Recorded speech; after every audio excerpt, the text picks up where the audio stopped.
Only believe. Only believe. And all things are possible. Only believe. My Lord, I believe. Yes, I believe. My Lord, I believe Amen. that all things are possible. My Lord, I believe. And we all believe. My Jesus is here. My Jesus is here. And all things are possible. My Jesus is here. My Jesus is here. Thank you, Lord. My Jesus is here. And all things are possible. My Jesus is here. Praise the lord. Hallelujah. అలాగే నిలబడి ఉండగా పరిశుద్ధ గ్రంథము వైపు తిరుగుదాం. పరిశుద్ధ గ్రంథములో నుండి ప్రకటన గ్రంథము. మీ దగ్గర బైబిల్ ఉంటే చూడండి. ప్రకటన గ్రంథము 4వ అధ్యాయము.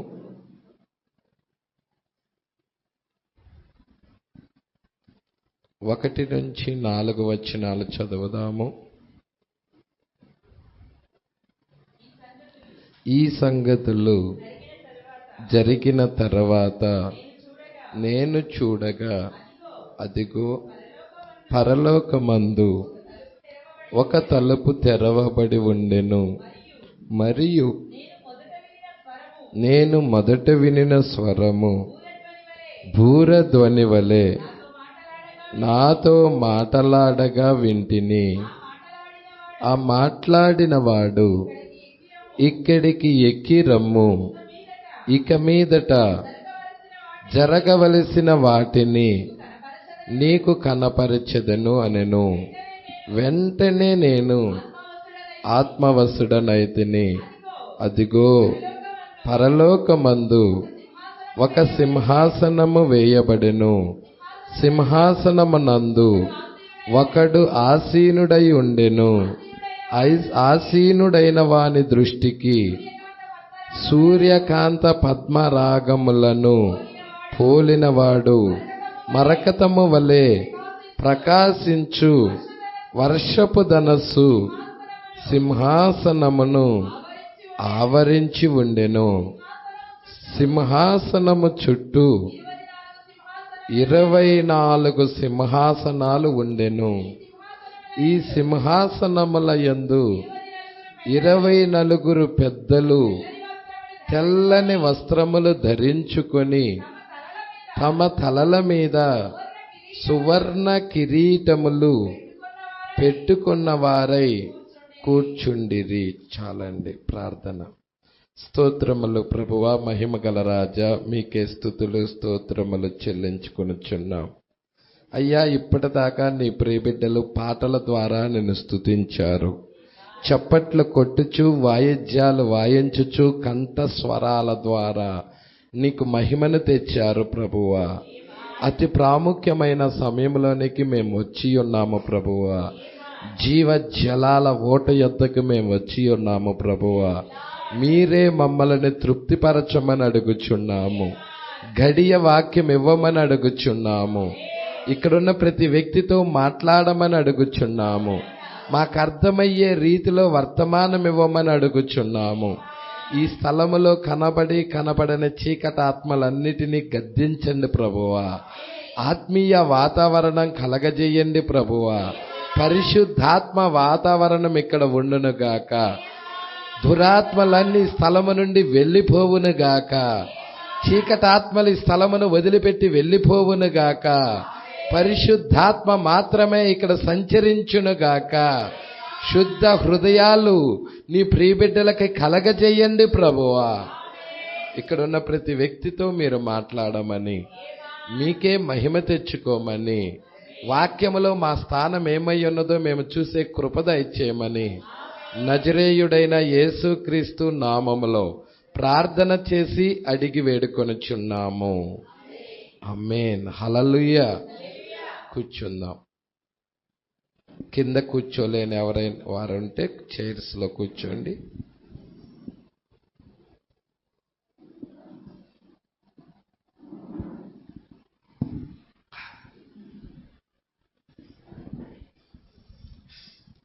Praise Lord. ఎంతమంది సంతోషంగా ఉన్నారో చెప్పండి. సంతోషంగా ఉన్నారని నమ్ముచున్నాను. హల్లెలూయా. మరి మీకు ఈ బుక్ ఇచ్చాను. ఎంతమందికి దగ్గర ఉన్నది? ప్రకటన గ్రంథము 4వ అధ్యాయము 2వ భాగం, పార్ట్ 2. Praise Lord. మరి ఈ బుక్ మరి మీ దగ్గర చదవమని చెప్పాను, చదవండి. మరి చాలా ప్రాముఖ్యమైనది. నిన్న మరి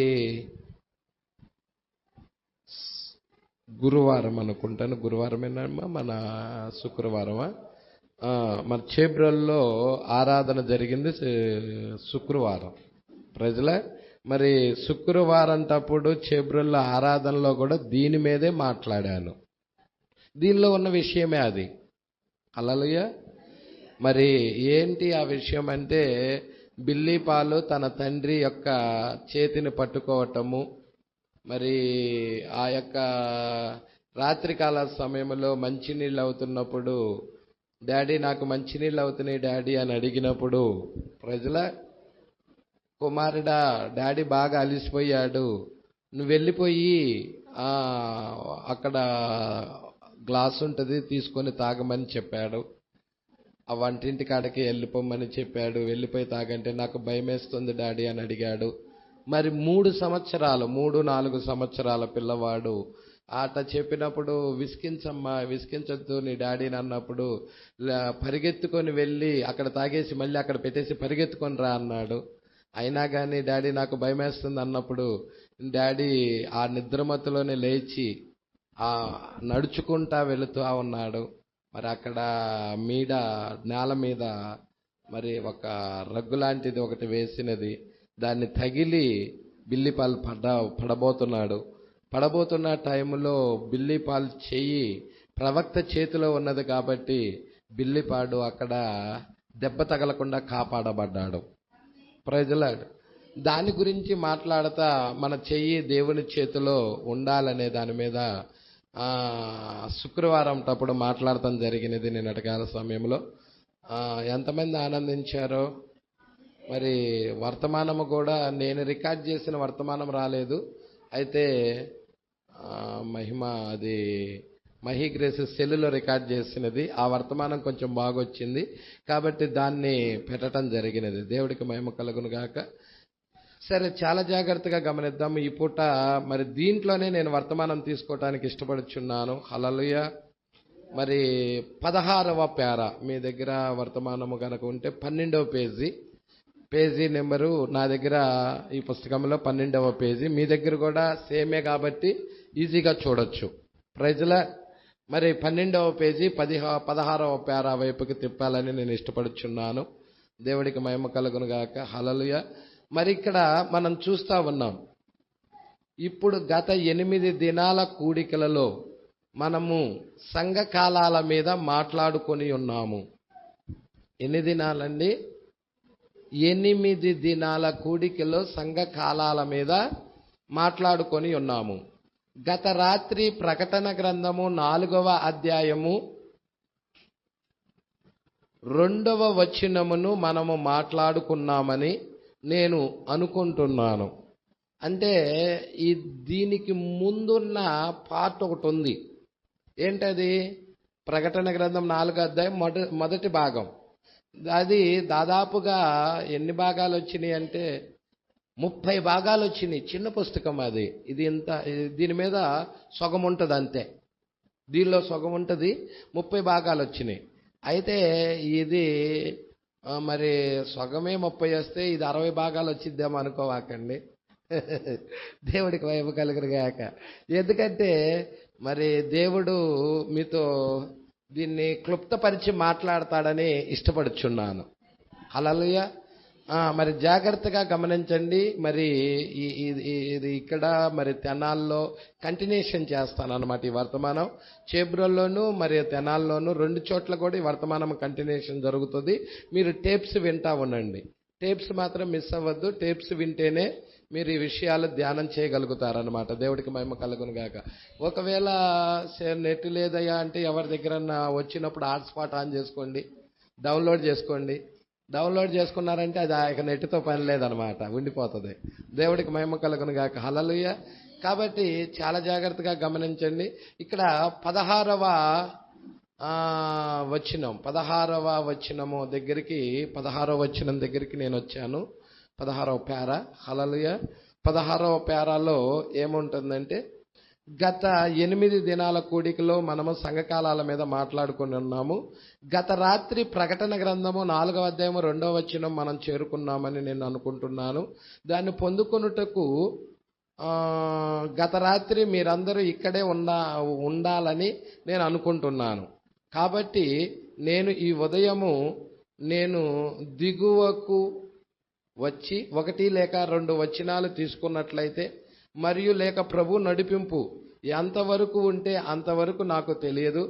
అయితే 6వ వచనము 7వ వచనము వరకు పొందుకొని ఉన్నాను. 6, 7 దాకా లేఖనాల్లోని వివిధ భాగాల్లో నేను ఎక్కడకు వెళతానో వాటిని నేను కేవలము చిన్న చిన్న సందర్భాలను బయటికి లాగి వేటిని నేను నిన్నటి దినమున చదివానో వాటిని ఇక్కడ దిగువన వ్రాసుకున్నాను.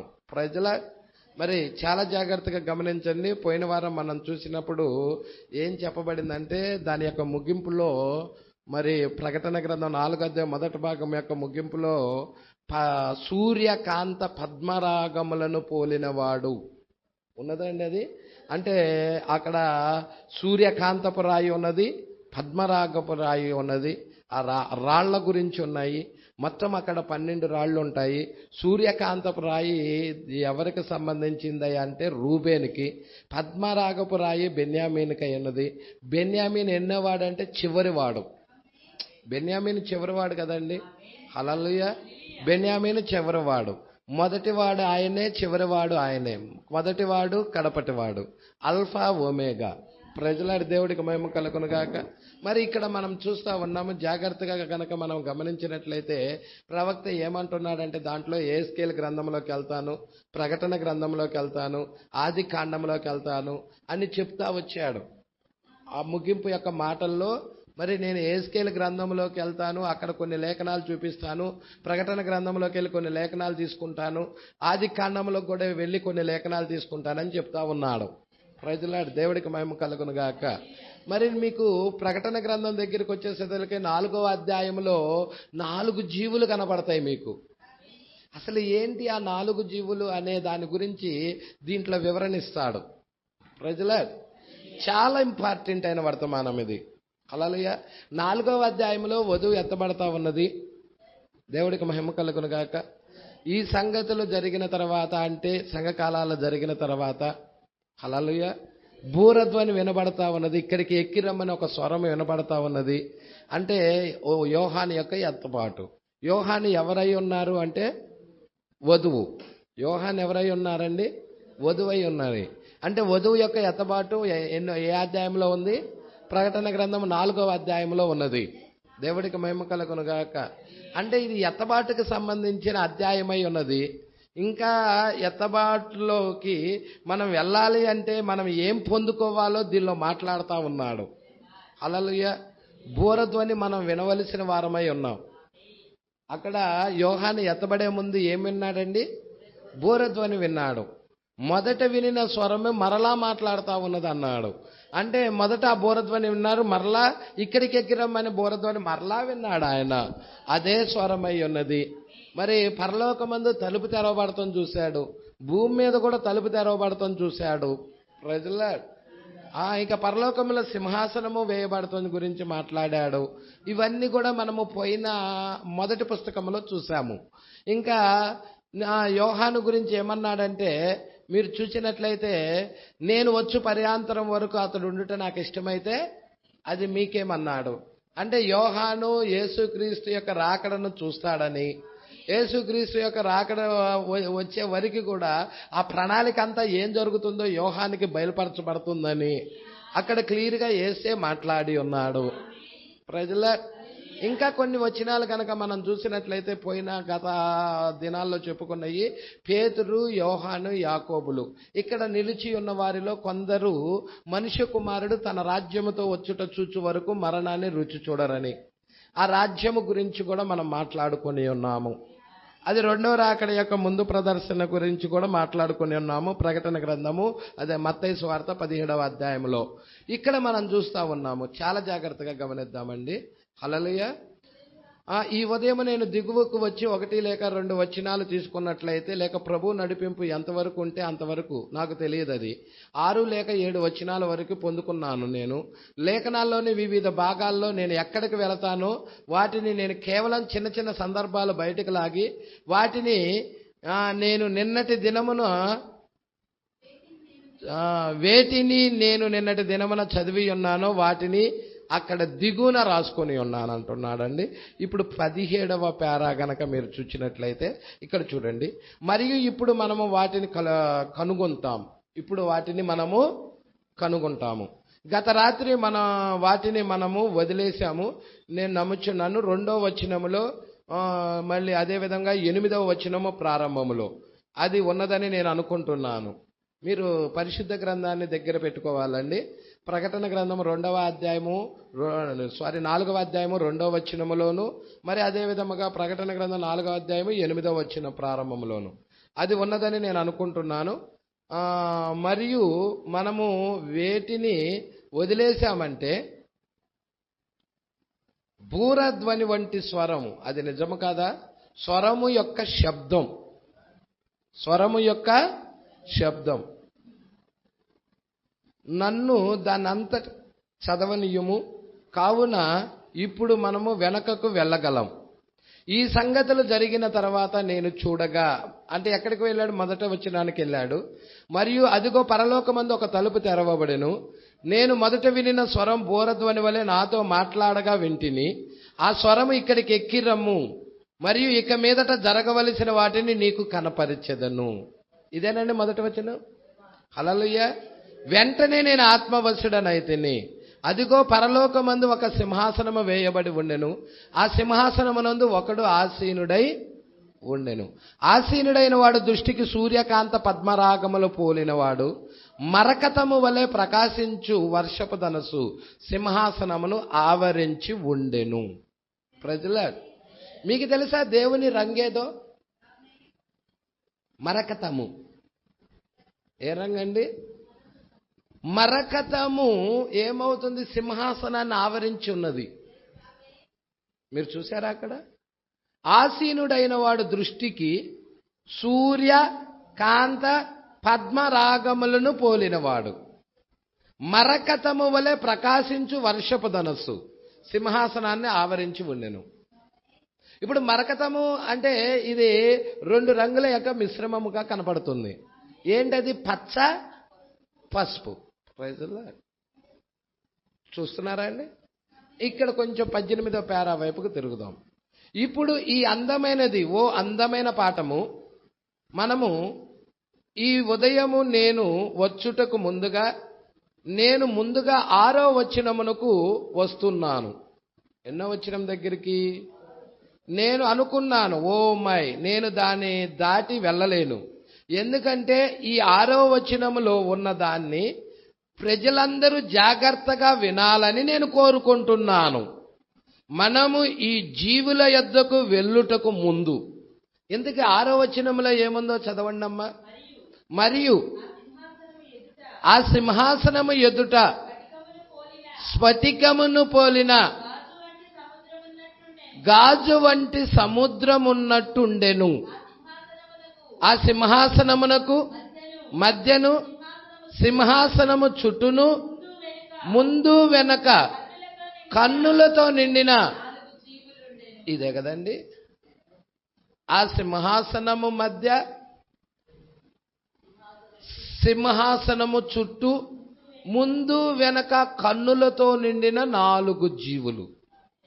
ఎన్ని జీవులు? ప్రజల. ఆ 4 జీవులకు ముందు గనక మనం చూసినట్లయితే గాజు వంటి సముద్రం ఉన్నట్టుండదు. ప్రజల కనపడుతుందండి గాజు వంటి సముద్రం ఉన్నట్టుగా. హల్లెలూయా. ఇది చాలా ఇంపార్టెంట్.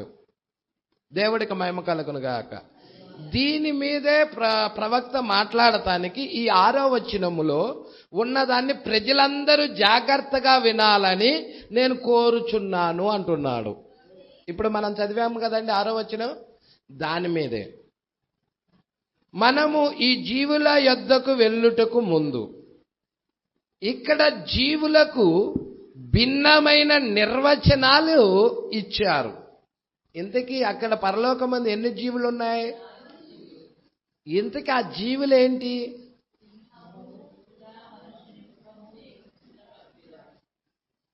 మీరు ఆ పేర్లు చెప్పారు, అవి ఏంటి? మీరేం చెప్పారంటే పేర్లు చెప్పారు. సింహం పేరు చెప్పారు, దూడ పేరు చెప్పారు, మనుషుడి ముఖము వంటి ముఖము పేరు చెప్పారు, పక్షిరాజు పేరు చెప్పారు. అవి ఏమన్నా, పక్షిరాజు అంటే పక్షుల్లో రాజు, దూడ అంటే భూమి మీద జీవిస్తున్న దూడ, భూమి మీద జీవిస్తున్న సింహము, భూమి మీద జీవిస్తున్న మానవుడా? హల్లెలూయా. అక్కడ కనపడ్డాయి కదండి. సింహం కనపడిందా? దూడ కనపడిందా? మనుషుడి ముఖం కనపడిందా? పక్షిరాజు కనపడింది. హల్లెలూయా. మరి ఏంటది? దాని గురించి చాలా మంది చాలా రకాల నానా అర్థాలు ఇచ్చారు. కానీ ప్రవక్త అవి ఏమిటో తీసుకొని వస్తున్నాడు. ఎంతమందికి ఇంట్రెస్ట్గా ఉన్నదో? హల్లెలూయా. ఇవి చాలా ఆసక్తికరమైన విషయాలు కదా. సరే, చాలా జాగ్రత్తగా గమనిద్దాం. ఇక్కడ జీవులకు భిన్నమైన నిర్వచనాలు ఇచ్చారు. అసలైన దాని వైపు చూద్దాం. ఒక విధమైన జీవి, మరియు మిగిలిన 4 జీవులు మరో విధమైన జీవులు. అందులో ఒక జీవి గ్రీసులోని అడవుల్లో నివసించే ఒక జంతువు వలె ఉన్నది. హల్లెలూయా.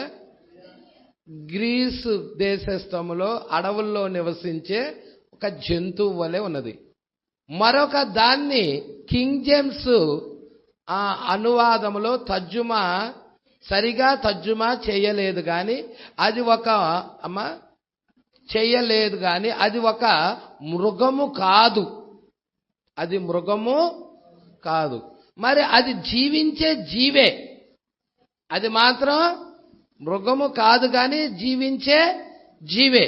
మరియు ఎలాగా ఆ జీవులు, వారు ఎవరు? అది మానవుడు కూడా కాదు, అది మృగము కాదు, అది జంతువు కాదు, అది మానవుడు కూడా కాదు, లేక దూత కూడా కాదు. దూత మానవుడా? జంతువా? మృగమా? కాదు కాదు. కావున అది జీవించే జీవులు. హల్లెలూయా. అవేంటి? జీవించే జీవులు. మరియు ఎలా వాటికి 4 ముఖాలున్నాయి. ఏం మాట్లాడారు పాస్టర్ గారు? ముఖములంటే 4 తలకాయలు ఉన్నాయి. ఎటువైపు కూడా. హల్లెలూయా. 4 దిక్కుల్లో 4 ముఖాలు కనబడుతుంది. Praise Lord. చూస్తున్నారా అండి? మీరు ఒక్కసారి యెహెజ్కేలు గ్రంథం వైపు తిరుగుదాం.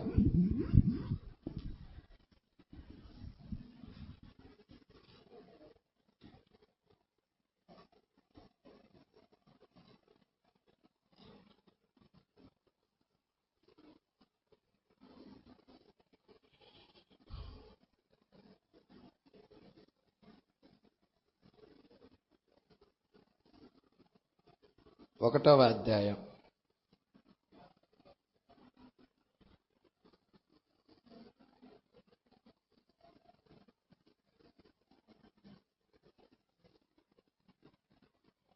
తీశారండి? 1వ అధ్యాయము 5వ వచనం. దానిలో నుండి 4 జీవుల రూపముల గల ఒకటి కనబడెను. వాటి రూపము మానవ స్వరూపము వంటిది. ఒక్కొక్క దానికి 4 ముఖములు, 4 రెక్కలు. ఇప్పుడు సింహానికి ఎన్ని ముఖాలు ఉన్నాయి? దూడకి ఎన్ని ముఖాలు ఉన్నాయి? మనుషుడికి ఎన్ని ముఖాలు ఉన్నాయి? పక్షిరాజుకి ఎన్ని ముఖాలు ఉన్నాయి? ఒక్కొక్క దానికి 4 జీవులలో ఒక్కొక్క దానికి 4 ముఖాలు ఉన్నాయా లేవా? ఎవరు రాస్తున్నారు? యెహెజ్కేలు ప్రవక్త రాస్తున్నాడు. ఏంటవి? భూలోక సంబంధమైన ఏమైనా జీవులా అంటే కాదు, మృగాల అంటే కాదు, దూతల అంటే కాదు, మరేంటి? ప్రజల ఇక్కడ నేను మీరే చూశారు కండి. యెహెజ్కేలు గ్రంథం చూడలా మీరు? 1వ అధ్యాయం 5వ వచనం. హల్లెలూయా. దానిలో నుండి 4 జీవుల రూపము గల ఒకటి కనబడెను. వాటి రూపము మానవ స్వరూపము వంటిది. ఒక్కొక్క దానికి 4 ముఖాలు, 4 రెక్కలు కలవు. వాటి కాళ్ళు చక్కగా నిలబడినవి. అర్థమవుతుందా అండి?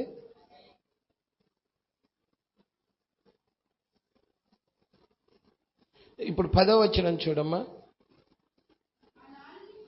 ఆ 4 ఎదుటి ముఖ రూపములు మానవ ముఖము వంటివి.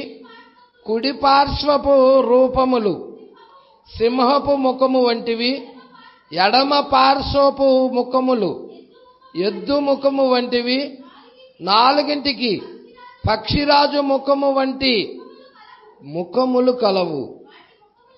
వాటి ముఖములను రెక్కలను వేరువేరుగా ఉండెను. ఒక్కొక్క జీవి రెక్కలలో ఒక రెక్క రెండవ జతలో ఒకదానితో కలిసి ఉండెను. ఒక్కొక్క జత రెక్కలు వాటి దేహములను కప్పెను. అవన్నీ చక్కగా ఎదుటకి పోవుచున్నవి. అవి వెనకకు తిరగక ఆత్మ ఏ వైపుకు పోవుచుండెనో ఆ వైపుకే పోవుచుండెను. ఆ జీవుల రూపములు మండుచున్న నిప్పులతోనూ దివిటీలతోనూ సమానములు. ఆ అగ్ని జీవుల మధ్యను ఇటు అటు వ్యాపించెను. ఆ అగ్ని అతి కాంతిగా ఉండెను. అగ్నిలో నుండి మెరుపులు బయలుదేరుచుండెను. మెరుపు తీగలు కనబడు రీతిగా జీవులు ఇటు అటు తిరుగుచుండెను. ఈ జీవులు నేను చూచుచుండగా నేల మీద ఆ 4 ఎదుటి ముఖముల ప్రక్కను చక్రము వంటిదొకటి కనబడెను. ఆ చక్రముల యొక్క రూపమును పనియు రక్తవర్ణపు రాతి వలె ఉండెను. ఆ 4 ఒక్క విధముగానే ఉండెను. వాటి రూపములు పనియు చూడగా చక్రములో చక్రము ఉన్నట్లుగా ఉండెను. ప్రవక్త చెప్పాడా? చక్రములో చక్రం. ప్రజల మీకు చూసారా? మరి ఆ మరి 5వ ముద్ర గురించి మాట్లాడేటప్పుడు మరి యేసుక్రీస్తు పాతాళంలోకి వెళ్ళి ఆ యొక్క పాతాళములో నశించిన ఆత్మల దగ్గరికి వెళ్ళి మీరు నోవాహు దినాల్లో అవిధేయులైన వారి ఆత్మల దగ్గరికి వెళ్ళి మీరు ఎందుకు నమ్మలేదు అని అడిగాడు అక్కడ. హల్లెలూయా.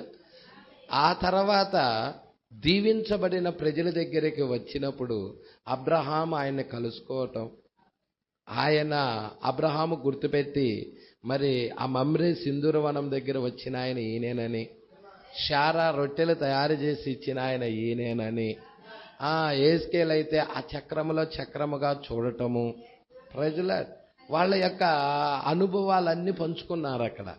దేవుడికి మహిమ కలుగును గాక. పట్టుకుంటున్నారండి. ఇక్కడ చూద్దాం, ఇక్కడికి వచ్చేద్దామండి. ఇప్పుడు 4టికి ఏమున్నాయి? ఒక్కొక్క దానికి 4 ముఖాలు ఉన్నాయి. హల్లెలూయా. ఇంతగా అవి ఏంటి అనేది ఇక్కడ మనం చూస్తున్నాము.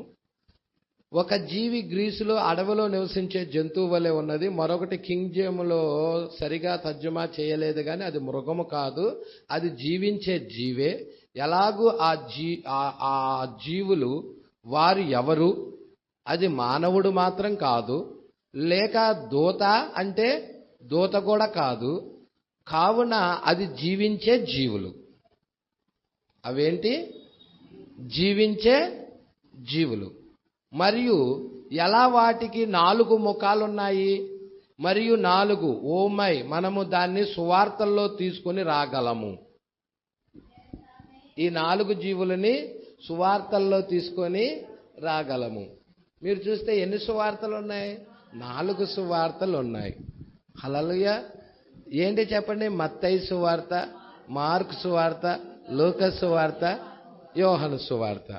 ఈ 4 సువార్తలు అపోస్తుల కార్య గ్రంథాన్ని కాపలా కాస్తున్నాయి. అంటే ఈ 4 సువార్తలే 4 జీవులై ఉన్నాయి. ఈ 4 సువార్తలు మధ్యలో ఏముందంటే అపోస్తుల కార్య గ్రంథం. అపోస్తుల కార్య గ్రంథంలో ఆయన సింహాసనం ఉన్నది. ఆ సింహాసనము చుట్టూ ఏమున్నాయి? 4 జీవులు ఉన్నాయి. ప్రజల ఇక్కడ చూడండి. అదే విధముగా మనం గనక గమనించినట్లయితే ఇజ్రాయేలు ఎన్ని గోత్రాలంటే 12 గోత్రాలు. తూర్పు వైపు 3 గోత్రాలు, పడమర వైపు 3 గోత్రాలు, ఉత్తరము వైపు 3 గోత్రాలు, దక్షిణము వైపు 3 గోత్రాలు. పట్టుకుంటున్నారండి. తూర్పున సింహం ఉన్నది, పడమర వచ్చేసేదలకి ఏముందండి? ఎద్దు ఉన్నది. హల్లెలూయా. తర్వాత ఉత్తరం వచ్చేదలకే ఆ యొక్క పక్షిరాజు, తర్వాత దక్షిణం వచ్చేసేదలకే మనుష్యుని ముఖము వంటి ముఖము కలిగిన జీవి. ప్రజల అంటే ఇక్కడ ఆ యొక్క ఆలయాన్ని కట్టేటప్పుడు కూడా వాళ్ళు ఇజ్రాయేల్ ప్రజలు 3 గోత్రాలు ఎటువైపు ఉండాలో, ఆ 3 గోత్రాల వాళ్ళు ఏ దిక్కు వైపు ఉండాలో కరెక్ట్గా వాళ్ళు అటే కదలాలి. హల్లెలూయా. మరి మీరు చూస్తే తూర్పు వైపున ఏ గోత్రాలు ఇచ్చారమ్మా? మీరు చూస్తే తూర్పు వైపున ఉన్న గోత్రాలు ఏంటంటే జెబులూను, యూదా. యూదా గోత్రము తూర్పు వైపున ఉంది. అక్కడ తూర్పు వైపున ఉన్న జీవేంటి? సింహం. యోధా గోత్రపు సింహం. ఇప్పుడు యోధా వైపు తూర్పు వైపు ఉన్నప్పుడు అక్కడ ఉన్న గోత్రాలు ఏంటంటే 3 గోత్రాలు ఉన్నాయి అటువైపు. జెబులూను గోత్రం ఉంది, యోధా గోత్రం ఉంది, ఇస్సాకారు గోత్రం ఉన్నది. దేవుడికి మహిమ కలుగును గాక. దానికి ఆపోజిట్గా ఉన్నదే పడమర. ఇటువైపు ఉన్న జీవేంటమ్మా? ఎద్దు, దూడ లేక ఎద్దు. హల్లెలూయా. ఇటువైపు పశ్చిమాన ఎవరెవరు ఉన్నారో చెప్పండి? పడమర బెన్యామీన్ ఉన్నాడు. అవునండి. బెన్యామీన్ మీకు తెలుసు కదా, 1,44,000 మందికి సాదృశ్యమని. హల్లెలూయా. బెన్యామీన్ ఉన్నాడు పశ్చిమాన. ఇంకెవరున్నారు? ఎఫ్రాయిము, మనష్షే. ఈ గోత్రాలు మీకు నోటెడ రావాలి. ఎటువైపు ఏ గోత్రాలు ఉన్నాయో మీరు పట్టుకోవాలి. పశ్చిమాన ఉన్న గోత్రాలు ఏంటో మీరు చూడాలి. పశ్చిమాన ఎవరిని పెట్టాడంటే మరి బెంజమిన్ని పెట్టాడు, ఎఫ్రాయిమును పెట్టాడు, మనష్షేని పెట్టాడు. ప్రజల అంటే ఈ ఎఫ్రాయిము, మనష్షే ఎవరు బిడ్డలు? యోసేపు యొక్క బిడ్డల పేర్లు ఏంటంటే మనష్షే, ఎఫ్రాయిము, మరి బెంజమిను. ప్రియమైన తమ్ముడు హల్లెలూయా. యోసేపు యొక్క తమ్ముడే బెన్యామీన్ అంటే. హల్లెలూయా. అంటే ఇప్పుడు వాళ్ళ కుటుంబం అంతా ఎక్కడ పెట్టేసేసాడు? పడమర పెట్టేసేసాడు. హల్లెలూయా. ఇప్పుడు ఉత్తరము పక్షిరాజు అయి ఉన్నది. ఉత్తరము వైపున ఉన్న గోత్రాలు చెప్పండి అమ్మా. అషేరు గోత్రం, Dan, Naphtali. Praise the lord. పట్టుకుంటున్నారా అండి?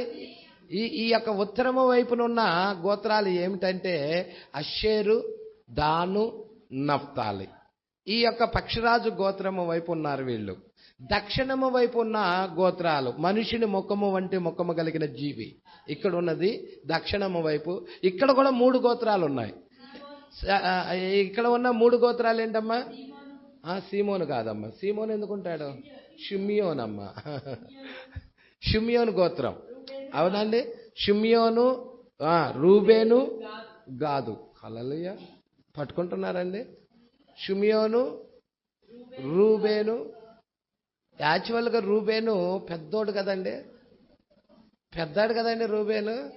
మరి యోధా గోత్రం వైపు ఉండాల్సిన వాడు. కానీ ఎక్కడికి వచ్చేసాడో చూడండి, దక్షిణం వైపుకి వచ్చాడు. హల్లెలూయా. దేవుడికి మహిమ కలుగును గాక. మీకు ఒక విషయం తెలుసా? అమ్మ మీరు చూస్తున్నారా? హల్లెలూయా. దాంట్లో యోసేపు కనపడతాడమ్మా. మీరు చూడండి, ఆ గోత్రాల పట్టీలో యోసేపు ఏమైనా కనపడ్డా? సరే, నేను యోసేపు కనపడలేదు. లేవి ఏమైనా కనపడ్డా?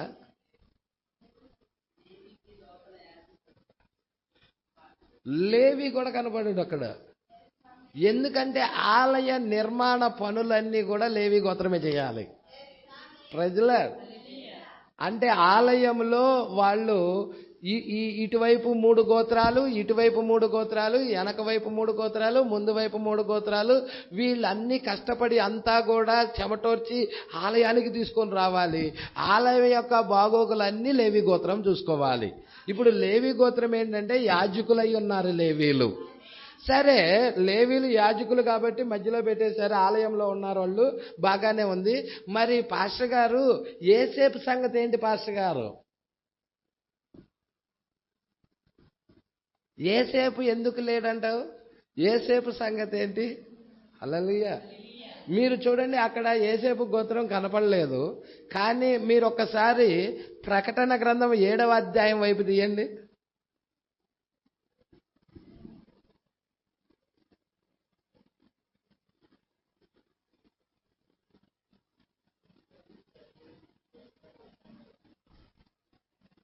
ప్రకటన గ్రంథము ఎన్నో అధ్యాయం అండి? 7వ అధ్యాయము. వచనం చెప్తున్నానండి. ఎన్నో వచనమమ్మా?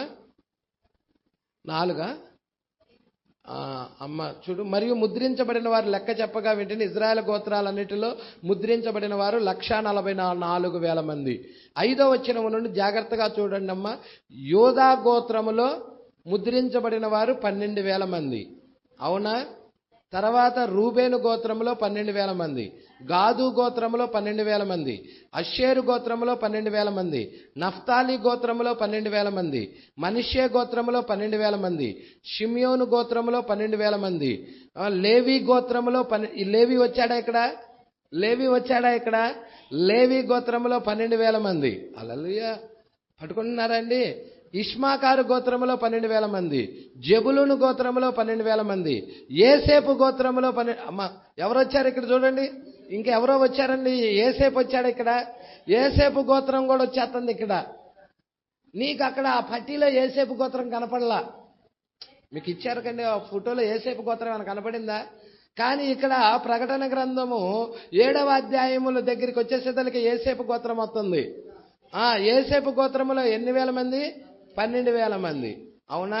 తర్వాత బెన్యామీను గోత్రంలో 12,000 మంది ముద్రించబడిరి. అవునండి. మరి 2 గోత్రాలు మిస్ అయిపోయినాయే. ఎఫ్రాయిము గోత్రము మిస్ అయిపోయింది, దాను గోత్రము మిస్ అయిపోయింది. అంటే ఈ 2 గోత్రాలు ఈ ప్రకటన గ్రంథంలోకి రాలేదు.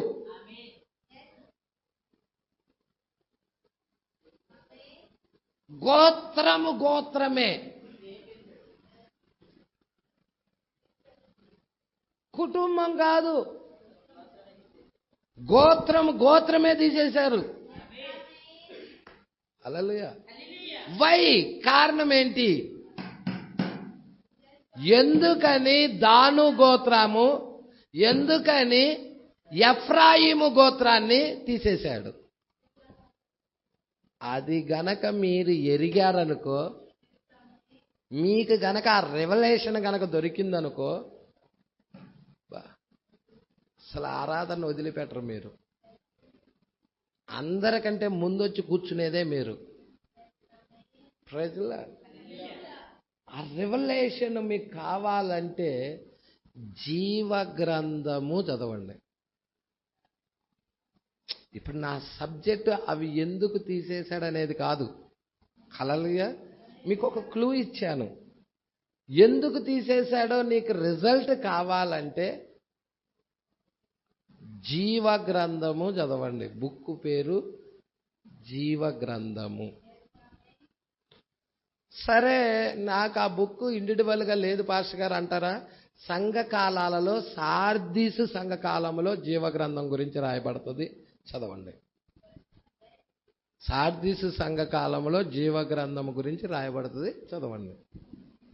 హల్లెలూయా. తమ వస్త్రములు అపవిత్రపరుచుకొనని వారు సార్దీసులో కొద్ది మంది ఉన్నారు. ఉన్నారా? Praise Lord. మరి అపవిత్ర పరిచిన వారి సంగతి ఏంటండి? తమ వస్త్రాలు అపవిత్రపడిన వారి సంగతి ఏంటండి? Praise Lord. అందుకే మీరు జీవ గ్రంథం చదవండి. ఏ బుక్? జీవ గ్రంథం. సరే, ఇక్కడికి వచ్చేస్తున్నా నేను. మీరు జాగ్రత్తగా పట్టుకుంటున్నారా? వస్తున్నారా? ఎన్ని జీవులు ఉన్నాయి? 4 జీవుల గురించి మనం చూడబోతా ఉన్నాం. చాలా ఇంపార్టెంట్ అయిన మ్యాటర్. హల్లెలూయా. మరి 4 సువార్తలకు 4 జీవులు ప్రాతినిధ్యం వహిస్తూ ఉన్నాయి. మీరు చూచినట్లయితే సింహాసనము చుట్టూ ఉన్నాయి 4 జీవులు, ముందు వెనక కన్నులతో నింపబడి. హల్లెలూయా. అపోస్తుల కార్యము చుట్టూ 4 సువార్తలు ఉన్నాయి. మత్తయి, మార్కు, లూకా, యోహాన్. హల్లెలూయా. యోహాన్ ఏమై ఉన్నది? పక్షిరాజు అయి ఉన్నాయి. మత్తయి ఏమై ఉంది? సింహమై ఉన్నది. మరి మార్క్ ఏమైనది? దూడై ఉన్నది. లూకా ఏమై ఉన్నది? మనిషిని ముఖము వంటి ముఖము కలిగిన అభిషేకమై ఉన్నది. ప్రజలు జాగ్రత్తగా పట్టుకుంటున్నారా? ఇప్పుడు నేను వీటిని ఆది కాండంలోకి తీసుకెళ్ళటానికి ఇష్టపడుతున్నా. హల్లెలూయా. ఏంటి పాస్టర్ గారు, ఆది కాండంలో కూడా 4 జీవులు ఉన్నాయా పాస్టర్ గారు? ఉన్నాయి. ఆది కాండంలో కూడా 4 జీవులు. సువార్తల్లోనే మాత్రమే కాదు, ఆది కాండంలో కూడా ఉన్నాయి. ప్రజల మరి ఆది కాండంలో 4 జీవులు ఎలా చూపించగలుగుతారు పాస్టర్ గారు? ప్రవక్తే చెప్పాడు. ఇక్కడ అబ్రహాం దగ్గరికి వచ్చేసేదలకే సింహము. హల్లెలూయా. అబ్రహాం దగ్గరికి వచ్చేదలకి ఏంటండి? సింహము. ఇస్సాకు దగ్గరికి వచ్చేసేదలకే దూడ. యాకోబు దగ్గరికి వచ్చేదలకే మనిషిని ముఖము వంటి ముఖము కలిగిన జీవి. యేసేపు దగ్గరికి వచ్చేదలకే పక్షిరాజు అయి ఉన్నది. ఈ 4 నీకు ఆది కాండంలో కనబడతారా లేదా అండి? హల్లెలూయా. అబ్రహాము మొదలుకొని యేసేపు వరకు 4 ప్రవక్తలే. అబ్రహాం ప్రవక్తే, ఇస్సాకు ప్రవక్తే, యాకోబు ప్రవక్తే, యేసేపు ప్రవక్తే. 4 ప్రవక్తలే. హల్లెలూయా. విశ్వాసము, ప్రేమ, కృప, పరిపూర్ణత. పట్టుకుంటున్నారండి? అబ్రహాం దగ్గరికి వచ్చేదలకే విశ్వాసం, ఇస్సాకు దగ్గరికి వచ్చేదలకే ప్రేమ లేక విధేయత, ఆ యాకోబు దగ్గరికి వచ్చేదలకే కృప, యేసేపు దగ్గరికి వచ్చేదలకే పరిపూర్ణత. పరిపూర్ణతలోకి వెళ్తేనేగా సంఘం ఎత్తబడేది. మరి నువ్వు పరిపూర్ణతలోకి వెళ్ళటానికి ఇష్టమేనా?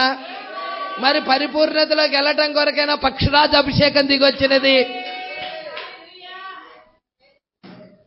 పౌలు గారు అంటున్నాడు, పౌలు గారి మీద ఉన్న అభిషేకం ఏంటో తెలుసా? సింహము.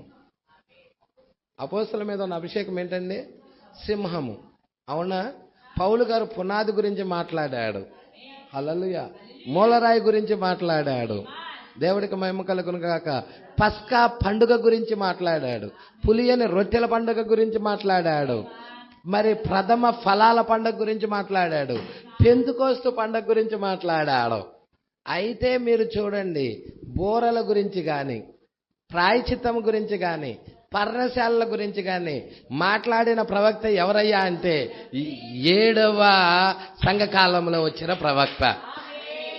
ఈయన మీద ఉన్న అభిషేకం ఏంటి? పక్షిరాజు అభిషేకం. మరి పౌలు గారి మీద ఉన్న అభిషేకం ఏంటి? సింహపు అభిషేకం. మరి పౌలు గారు ఏమంటున్నాడు? సింహపు అభిషేకముకు ఉన్నది కాబట్టి నేను కొంత మట్టికే చూస్తున్నాను, కొంత మట్టికే ఎరిగి ఉన్నాను. పూర్ణమైనది వచ్చింది, పూర్ణమైనది వచ్చినప్పుడు పూర్ణము కానిది నిరర్థకం అవుతుంది అంటున్నాడు. పూర్ణమైన దాని కొరకు ఎదురు చూస్తున్నాడు.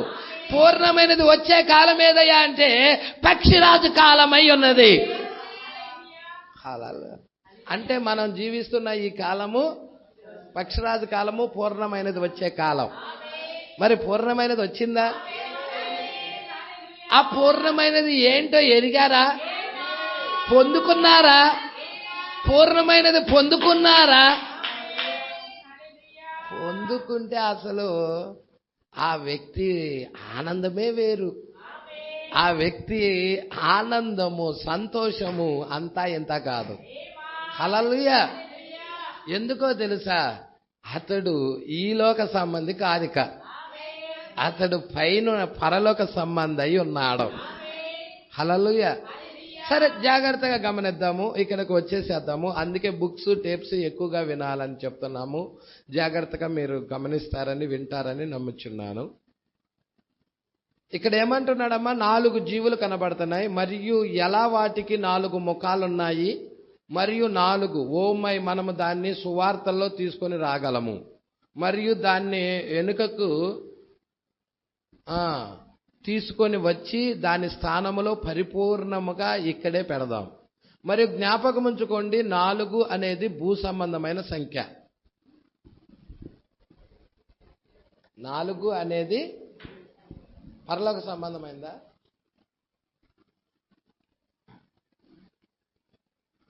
4 అనేది భూ సంబంధమైన సంఖ్య. గమనించారా? మరియు అక్కడే అందమైన పాఠం ఉన్నది. బాబా, ఈ అందమైన పాఠం పొందుకోవాలనే ఆసక్తి, ఆతృత, తపన ఉండాలండి. హల్లెలూయా.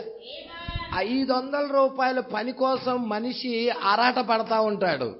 నిత్య జీవము కొరకు ఆరాట పడేవాళ్ళు కొద్దిమందే ఉంటారు.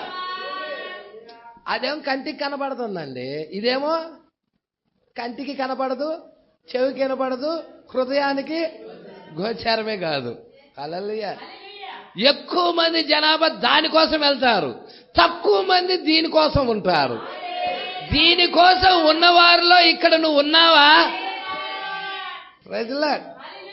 ఆ నిత్య జీవము కొరకు ఉన్నవారిలో నేను కూడా ఒక్కడని, ఆ ఆశపడే వచ్చిన వారిలో నేను కూడా ఒక్కడని అని నమ్మగలుగుతావా? పట్టుకుంటున్నారా అండి? జాగ్రత్తగా చూడండి. మరియు జ్ఞాపకం ఉంచుకోండి, 4 అనేది భూ సంబంధమైన సంఖ్య. గమనించారా? మరియు అక్కడే అందమైన పాఠం ఉన్నది. మరియు కావున మనము దానిలో లోతుకు వెళ్ళడం లేదని నేను నిశ్చయముగా చెప్పగలను. నేను బహుశా మనము వెళ్ళొచ్చు కూడా, ఆత్మ నడిపింపు వస్తే వెళ్ళొచ్చు, కానీ అది చాలా అద్భుతంగా ఉంటుంది. అద్భుతమైనదే. హల్లెలూయా. అయితే ప్రభు చిత్తం అయితే ఇప్పుడు మనము దాని చుట్టూ ఉన్నట్లయితే, హల్లెలూయా. దేని చుట్టూ? ఇక్కడ ఏమంటున్నాడు 19వ వచనంలో? ప్రభు చిత్తమైతే ఇప్పుడు మనం దాని చుట్టూ ఉన్నట్లయితే బహుశా వచ్చే ఆదివారము మనము దాన్ని తిరిగి ప్రయత్నిద్దాం, లోతుగా ప్రయత్నిద్దాం. మనము వెళ్ళుటకు ముందుగానే 4వ అధ్యాయం ముగించుకోగలిగినట్లయితే దాన్ని ప్రయత్నిద్దాం. నిర్దిష్టముగా మనము మొదట ఎక్కడ ప్రారంభించాలి అనేది ఇంకా మనకు తెలియదు. హల్లెలూయా. దేని చుట్టూ అంటే ఆ సింహాసనము చుట్టూ ఏమున్నాయి? 4 జీవులు ఉన్నాయి కదండి. అంటే 4 జీవుల యొక్క అభిషేకం ఎవరి మీద ఉన్నది? వధువు మీదే కదండి. 7 సంఘ కాలాలలో ఉన్న వధువు మీద పనిచేసిన అభిషేకం ఏంటి? 4 జీవుల యొక్క అభిషేకమే. సింహ అభిషేకము, దూడాభిషేకము, ఆ మనిషిని ముఖము వంటి ముఖము కలిగిన అభిషేకము, కూర్చున్న పక్షిరాజు అభిషేకం. అపోస్తుల టైంలో సింహపు అభిషేకం పనిచేసింది. అంటే మీరు చూస్తే ఎప్పటి నుంచి ఎప్పటి దాకా ఏ అభిషేకం పనిచేసిందో జాగ్రత్తగా పట్టుకోండి. హల్లెలూయా. దాన్ని ముద్రల్లో వివరించాడు.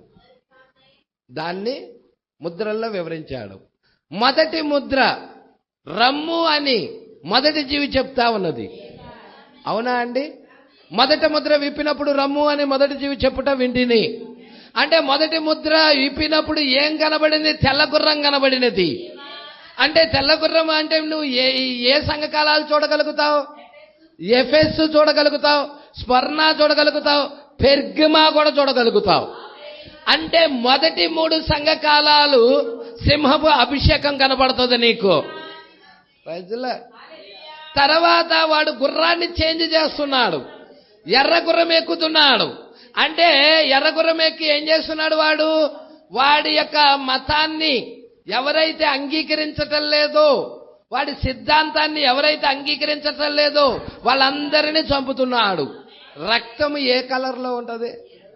ఎరుపు. వాడి ఖడ్గం ఇవ్వబడినది, వాడి రంగు ఎరుపే, వాడి బట్టలు ఎరుపే, వాడి కత్తి ఎరుపే, వాడి గుర్రము ఎరుపే. Praise lord. అది ఆ యొక్క ఎరుపు కలిగిన గుర్రము మనం చూస్తా ఉన్న ఏ సంఘకాలం అది? తుయతైరా. అంటే ఈ తుయతైరా సంఘకాలం మీరు చూస్తే దాదాపుగా 1000 సంవత్సరాలు ఉన్న కాలం అది. హల్లెలూయా. ఇక ఆ తర్వాత అప్పటికి ఎన్ని సంఘకాలాలు వచ్చినాయి? ఎన్ని జీవులు వచ్చినాయి? 2 జీవులు వచ్చినాయి. ఎన్ని సంఘకాలాలు వచ్చినాయి? 4 సంఘకాలాలు వచ్చినాయి. హల్లెలూయా. తర్వాత మనము చూస్తున్నాము సార్దీసు సంఘకాలము, ఫిలదెల్ఫియా సంఘకాలము, పెంతుకొస్తు సంఘకాలం. పెంతుకొస్తు కూడా. ఈ 3 కూడా దేనికయ్యా అంటే మనుషుని ముఖము వంటి ముఖము కలిగిన జీవి. ప్రజలు పట్టుకుంటున్నారా అండి? మనుషుని ముఖము వంటి ముఖము కలిగిన జీవి. అంటే అది ఏది? మనుషుని ముఖము వంటి ముఖము కలిగిన జీవి అంటే 3వ ముద్ర. 3వ ముద్ర అవునా? అదేనా సంఘ సంస్కర్తల కాలము. ప్రజల ఇక తర్వాత పెంతుకొస్తైన తర్వాత పక్షరాజు కాలం వస్తుంది. పక్షరాజు కాలం వస్తుంది. ఇప్పుడు మనం పక్షరాజు కాలంలోనే ఉన్నాం. ఎగురుచున్న పక్షిరాజు అదే చివరి సంఘకాలం అయి ఉన్నది.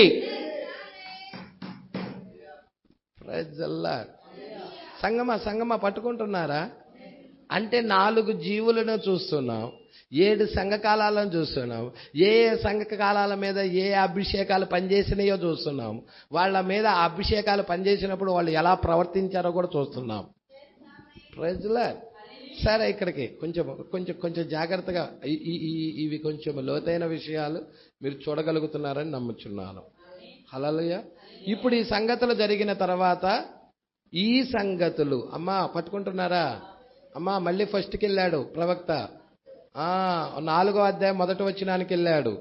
ఈ సంగతులు జరిగిన తర్వాత అనే దాన్ని మనం కనుగొన్నాం. తర్వాత అనే దానికి సంఘకాలాలు జరిగిన తర్వాత అని అర్థం. 4వ అధ్యాయం 1వ వచనం, ప్రకటన గ్రంథం 4వ అధ్యాయము 1వ వచనం.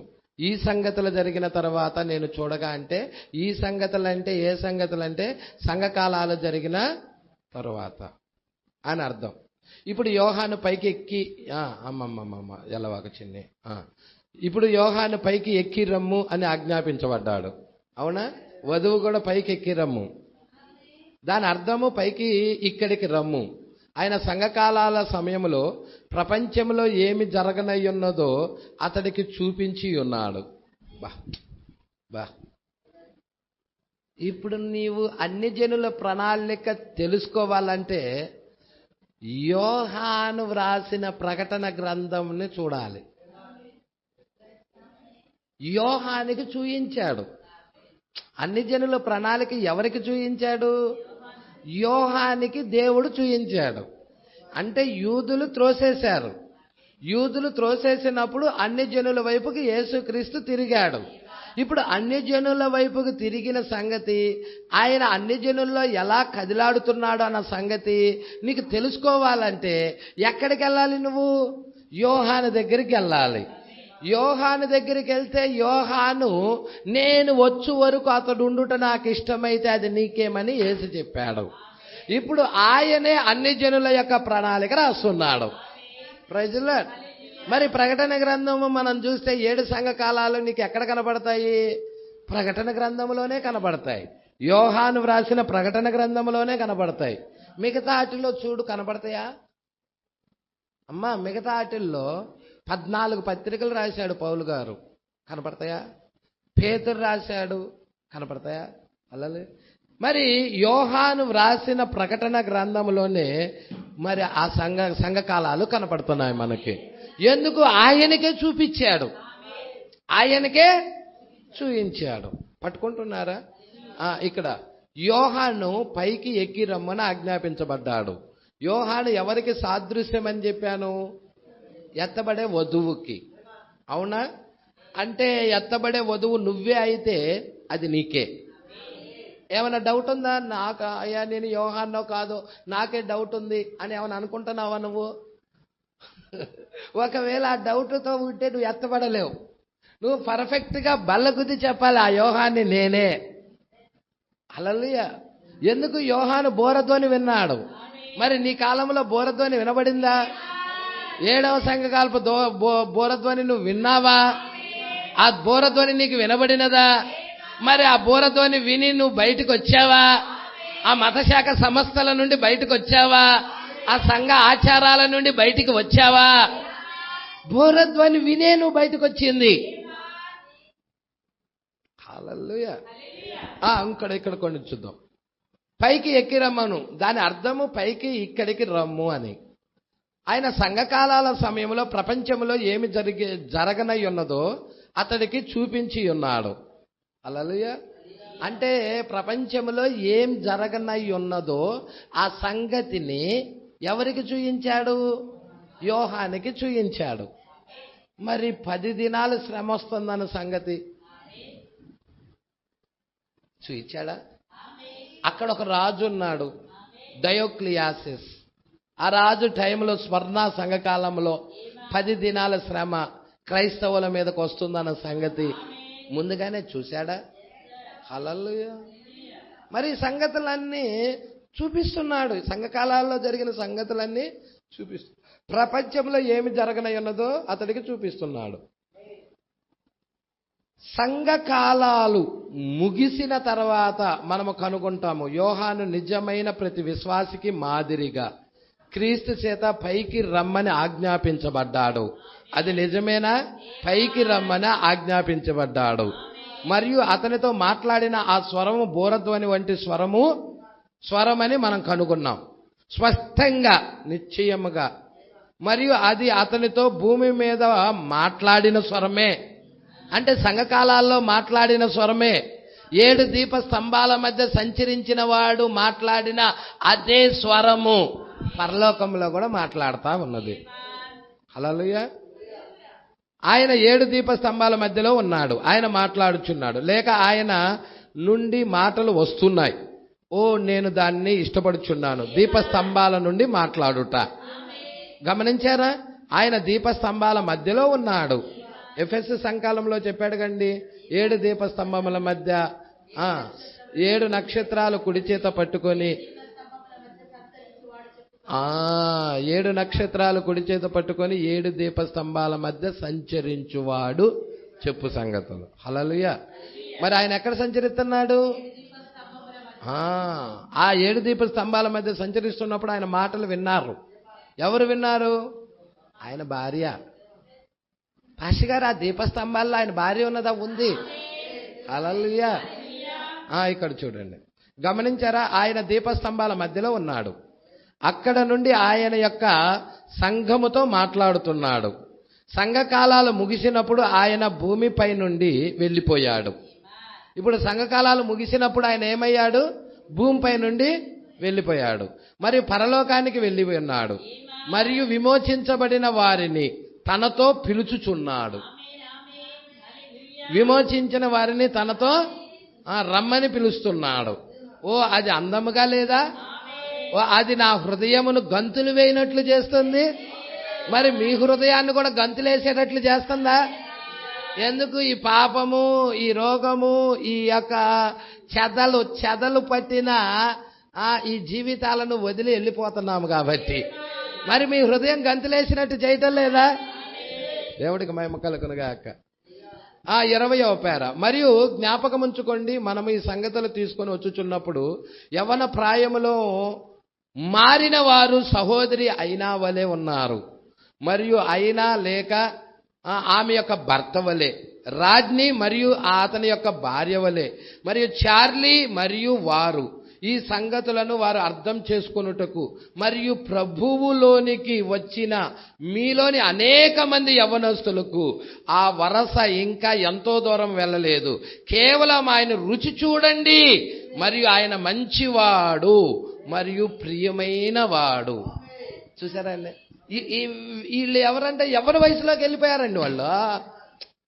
బాబా ఈ రాజ్ని మరి ఆమె భార్య అయినా, మరి ఆమె సహోదరి అయినా, మరి ఆమె భర్త, హల్లెలూయా, మరి ఇంక చార్లీ మరియు వారంతా కూడా ఎవరి వయసులోకి వెళ్ళిపోయారు.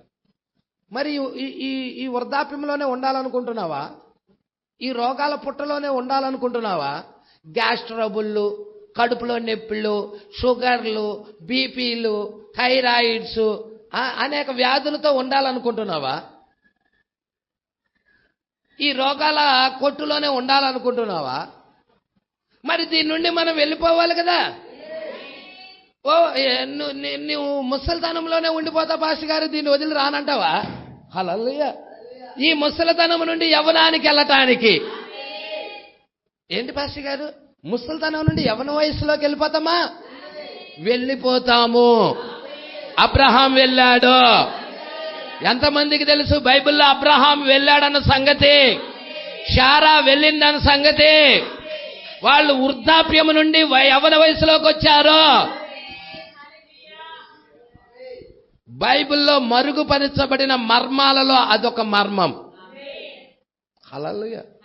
ఆ మర్మం ఎక్కడ దాచబడి ఉందయ్యా అంటే ఉరుముల కింద దాచబడినది. హల్లెలూయా. ఆ ఉరుములు నీకు బయలుపాటు అయితేనే నువ్వు కూడా ఎత్తబడే విశ్వాసం వచ్చేది. హల్లెలూయా. అందుకే ఆయన ఇంకా ఎంతో దూరము వెళ్ళలేదు. ఆ వరస ఇంకా ఎంతో దూరము లేదండి. కేవలం ఆయన రుచి చూడండి. ఎంతమంది రుచి చూడటానికి ఇష్టపడుతున్నారు? ఆ వాక్యాన్ని రుచి చూస్తున్నారా? ఆయన రుచి చూడండి. ఆయన మంచివాడు, ఆయన ప్రియమైన వాడు. యేసు ప్రభు ప్రియమైన వాడేనా? యేసు ప్రభు మంచివాడేనా? ఇప్పుడు దీన్ని గమనించండి. మనం మాట్లాడుచున్న ఈ సంగతులు మీ విశ్వాసాన్ని నిలకడగా ఉంచటానికి ప్రయత్నించును. అది ఏమిటంటే, దేవుడు ఏదైనా చెబితే అది జరగవలసింది, అది విఫలము కాదు. దేవుడు ఏదైనా చెప్పాడంటే అది జరిగే తీరుతుంది, అది విఫలము కానే కాదు. నువ్వు మార్పు చెందుతావని దేవుడు చెప్పాడంటే ఖచ్చితంగా మారుతావు. వృద్ధాప్యంలో నుండి యవ్వన వయసులోకి వస్తావు. క్షయత అక్షయతను ధరించుకుంటుందని బైబిల్ చెప్పింది. మర్త్యత అమర్త్యతను ధరించుకుంటుందని బైబిల్ చెప్పింది. విజయమందు మరణము మృంగివేయబడుతుందని బైబిల్ చెప్పింది. అంటే నీలో మరణం మృంగివేయబడుతుందని చెప్పింది. మరి బైబిల్ చెప్పిన దాన్ని విశ్వసిస్తున్నావా? నమ్ముచున్నావా? హల్లెలూయా. సమాధులు తెరవబడతాయని చెప్పింది. కుళ్ళిపోయిన శరీరాలు, మట్టి అయిపోయిన శరీరాలు తిరిగి లెగుస్తాయని చెప్పింది. పాస్టర్ గారు ఎప్పుడైనా లేచినాయా? పాస్టర్ గారు ఎందుకు లేగలా? మొదటి రాకల్లో లెగవలేదు. యేసు నిన్నటి కాల సమయంలో చూసాం కదండి. శుక్రవారం మన ప్రశస్త సహోదరుడు దేవకుమార్ అలా ఇంటి దగ్గర, హల్లెలూయా, అవునా కదా అండి? మట్టి అయిపోయిన వాళ్ళన్నీ కూడా మరి ఏ శరీరమైన భూమిలో పాతి పెడితే కుళ్ళిపోయి మట్టి అయిపోతుందా? అవదండి? అవదా? లేదండి. 100 సంవత్సరాలైన శరీరం అట్టానే ఉండిద్ది అంటారా? మట్టి అయిపోయింది కదండి. కొన్ని వేల సంవత్సరాలు, 4000 సంవత్సరాల క్రిందట ఉన్న శరీరాలు కూడా లేపబడ్డాయి. అబ్రహాం లేచాడా? లేచాడా? ఆదాం లేచాడా? ఆదాం భార్య అవలేసిందా? చేతులు వేసాడా? హల్లెలూయా. మరి కయ్యూను చంపినాయనా? హేబేలు లేచాడా? లేచాడు. Praise the Lord. పాత నిబంధన పరిశుద్ధులందరూ లేచారని బైబిల్ చెప్తుంది. Praise the Lord. పరిశుద్ధులు అందరూ లేచారు. మరి మట్టి అయిపోయారుగా పాస్టర్ గారు, ఎట్లా లేచారంట? ఈ శరీరం కాదు, ఇది మట్టి నుండి తీయబడినది. ఇంకొక శరీరం ఉన్నది. ఆ శరీరము పిలిస్తే ఇది లెగవాల్సిందే. మరి అది ధరించుకోవటానికి ఇష్టపడండి. ప్రాముఖ్యమైనది ఇది కాదు, ఇది 1%. 99% అది.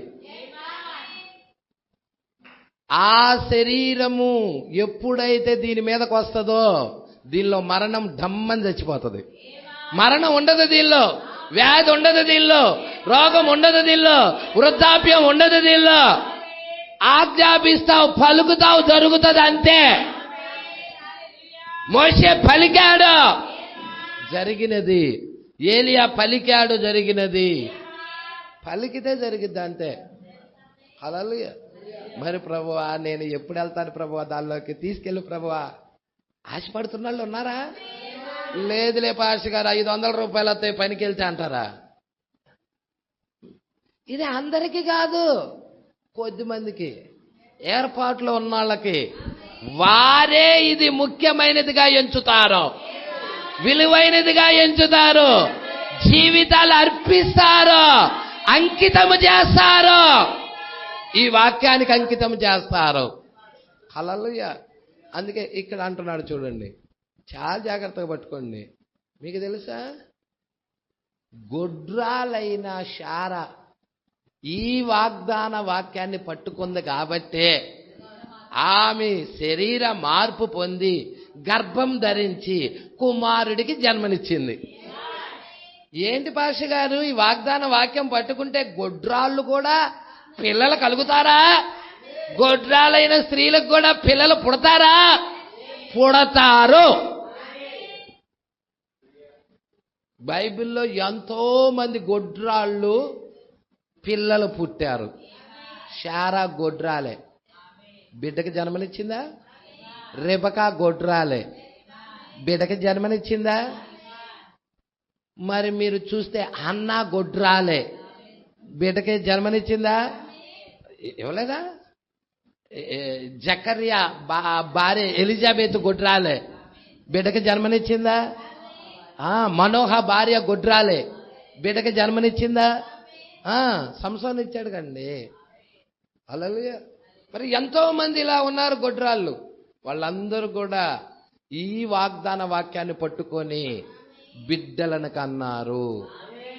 మరి వాక్యమును పట్టుకోగలిగితే, వాక్యమును స్వీకరించగలిగితే, ఆ వాక్యం నీకు కూడా వారికి జీవితంలో చేసిన మేలు నీ జీవితంలో కూడా చేస్తది. అబ్రహాం జీవితంలో చేసింది మేలు, వాగ్దాన వాక్యాన్ని పట్టుకున్నాడు. అబ్రహాం జీవితంలో మేలు చేసింది. ఏంటి పాస్టర్ గారు మేలు అంటారా? అబ్రహాం శరీరాన్నే మార్చింది. మరి నీ శరీరాన్ని మార్చాలని నీ కోరిక ఉందా? నీ శరీరం మార్చబడాలని ఇష్టం ఉందా? వాగ్దాన వాక్యం పట్టుకో. హల్లెలూయా. వాగ్దాన వాక్యం పట్టుకో. వాగ్దాన వాక్యం షడ్రక్ మేషక్ అబేద్నెగోలు పట్టుకున్నారు. అగ్నిగుండంలో వేసినా కానీ వాళ్ళ కాలలేదు, వాళ్ళ వస్త్రాలు కాళ్ళ. ఏమో పాస్టర్ గారు అగ్ని ఏమన్నా చల్లారిందేమో. నో నో నో, 7 ఇంతలు పెంచాడు. వేయటానికి వెళ్ళిన వాళ్ళు బయటే చచ్చిపోయారు. వీళ్ళు అగ్నిలో ఉన్నా కానీ వీళ్ళకి ఎంట్రుకలు కూడా కాలటల్లా. ఎందుకు కాలటం లేదయ్యా అంటే అగ్ని అయిన దేవుడు లోనకొచ్చాడు. దహించు అగ్నే వచ్చాడు లోనకి. దహించు అగ్ని ముందు ఈ అగ్ని అంతా. Praise the lord. దహించే అగ్ని అయిన యేసుక్రీస్తే లోనకొస్తే కృత్రిమమైన అగ్ని ఎంత అండి? దేవుడికి మహిమ కలుగును గాక. పట్టుకుంటున్నారా?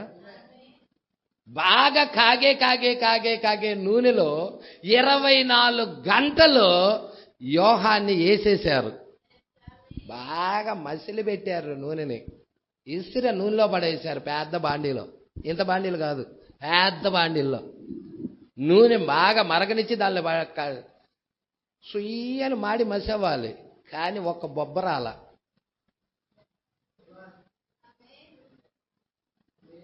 అక్కడ ఉన్నాళ్ళందరూ గుండె గుబేలంది. వాము, ఇంత బాగా మసిలిపోయే నూనెలో వేసినా కానీ ఈయన ఎంట్రుకులు కాలటం లేదు, ఏమి చర్మం కాలటం లేదు, ఏం కాలటం లేదు, ఒక బొబ్బ కూడా రావటం లేదు. అది 24 గంటలు చూసినా రావటం లేదు. ఇతడు చంపటం మన వల్ల కాదు, కానీ తీసుకెళ్ళి ఆ పద్మాస్ దీవిలో పడేయండి రా అన్నారు. ఇక యోహాన్ని తీసుకెళ్ళిపోయి పద్మాస్ దీవిలో పడేశారు. పద్మాస్ దీవిలో పడేసి ఏ సింహాలో క్రూరముగాల్లో తింటాయి అప్పుడన్నా చస్తాడేమో అనుకున్నారు. కానీ పద్మాస్ దీవిలోకి వెళ్ళి ఆత్మవశుడయ్యాడు. పరలోక సంగతులు తీసుకొచ్చాడు. వధువు ఎత్తబాటు గురించి తీసుకొచ్చాడు. వధువు దగ్గర యేసుక్రీస్తు ఎలా కదిలాడుతున్నాడో తెచ్చాడు. సామాన్యమైన విషయాలు రాశాడండి. నా ప్రణాళిక అంతా రాశాడు. మన ఎత్తబాటు అంతా రాశాడు. శరీర మార్పు అంతా రాశాడు. హల్లెలూయా. మన మీద పనిచేస్తున్న అభిషేకాలు కూడా, దేవుడి దగ్గర నుండి ఉన్న అభిషేకాలు ఏమై ఉన్నాయో కూడా రాశాడు. ఎంత మర్మాలండి, ఏ మర్మాలండి. హల్లెలూయా. ఆ సింహాసనం చుట్టూ ఉన్న ఆ 4 జీవుల యొక్క అభిషేకాలు ఈ వధువు మీద పనిచేస్తున్నాయి అన్న సంగతి, ఈ వధువు ఎత్తబాటులోకి వెళ్తుందన్న సంగతి మరి అన్నీ రాశాడు ఆయన. హల్లెలూయా. పట్టుకుంటున్నారా? ఇక్కడ చూడండి. ఇప్పుడు దీన్ని గమనించండి. మనము మాట్లాడుతున్న ఈ సంగతులు మీ విశ్వాసాన్ని నిలకడగా ఉంచడానికి ప్రయత్నం చేస్తున్నాయి. అదేమిటంటే, దేవుడు ఏదైనా చెబితే అది జరగాల్సిందే, అది విఫలం కాదు. ఏదేమైనా కానీ కొన్ని వేల మైళ్ళ దూరం ఉన్నా కానీ కనిపించినా, అది ఎన్నడూ జరగదు అని అనిపించినా కానీ దేవుడు దాన్ని కదిలించి దాన్ని జరిగేటట్లుగా చేస్తాడు. మరియు ఆయన నిన్ను పరీక్షించుటకు దాన్ని చేస్తాడు. అయ్యా, నా జీవితంలో ఇదేదో గడ్డ ఉందయ్యా, ఈ గడ్డ కరగటం లేదయ్యా, వైద్యుల దగ్గరికి వెళ్ళినా కానీ రేపో మాపో చచ్చిపోతారని చెబుతున్నాడయ్యా. ఆయన భయపడకో. హల్లెలూయా. పరమ వైద్యుడు ఉన్నాడు. డాక్టర్ చచ్చిపోతాడని చెప్పచ్చు. హల్లెలూయా. 2 రోజులే బతుకుతావని చెప్పచ్చు. కానీ పరమ డాక్టర్ చెబుతున్నాడు, నువ్వు చచ్చిపోవని, నువ్వు బ్రతుకుతావని. హల్లెలూయా. ఆయన వాగ్దాన వాక్యం నిన్ను బతికిస్తుంది. చచ్చిపోతావు 2 రోజులుగా అన్న వారిని బతికించడం కాదు, చచ్చిపోయిన అబ్బాయిని ఒక ఆమె రగ్గులో చుట్టుకొని, ఒక పిల్లాడిని, చచ్చిపోయిన పిల్లాడిని రగ్గులో చుట్టుకొని కూటానికి వెళ్ళి కూర్చుంది కాముగా. చచ్చిపోయిన పిల్లాడిని తీసుకెళ్లి సమాధిలో పాతి పెట్టాలి, గొయ్యి తీసి పాతి పెట్టాలి. అయితే ఆ స్త్రీ కూర్చొని జనాభా సమూహంలో వచ్చి కూర్చుంది, కూటంలో కూర్చుంది. ఎక్కడ కూర్చుంది? కూటంలో కూర్చుంది. కూడికి అంతా అయిపోయిన తర్వాత, ప్రార్థన ఆ యొక్క వాక్యం అంతా చెప్పిన తర్వాత, ఆ చచ్చిపోయిన పిల్లాడు 24 గంటలు గడిచింది.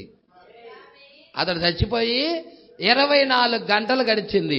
ఆ చచ్చిపోయిన పిల్లాడు మరి ఆ యొక్క బోధకుడు దగ్గరికి తీసుకొని వెళ్ళాలని జన సమూహాన్ని తోసుకొని వెళ్తుంది ఆ తల్లి.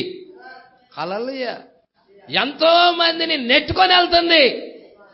ఎటువంటి విశ్వాసం అండి ఆమెది! ఆ తల్లికి ఇంటర్వ్యూ చేద్దామా? ఓ అమ్మా, నువ్వు ఎందుకు అంత చేటు తోసుకొని వెళ్తున్నావు? ఆయన చచ్చిపోయాడు కదా, ఆ పిల్లాడు చచ్చిపోయాడు కదా, ఎందుకు తోసుకొని వెళ్తున్నావు? ఎక్కడికి? ఆ బోధకుడి దగ్గరికి ఎందుకు వెళ్తున్నావు అని ఇంటర్వ్యూ చేసావంటే ఆ తల్లి ఏమనిదో తెలుసా? నా పిల్లాడు బ్రతుకుతాడా, నా పిల్లవాడు బతుకుతాడని విశ్వాసంతో నేను ఆ బోధకుడి దగ్గరికి వెళ్తున్నాను.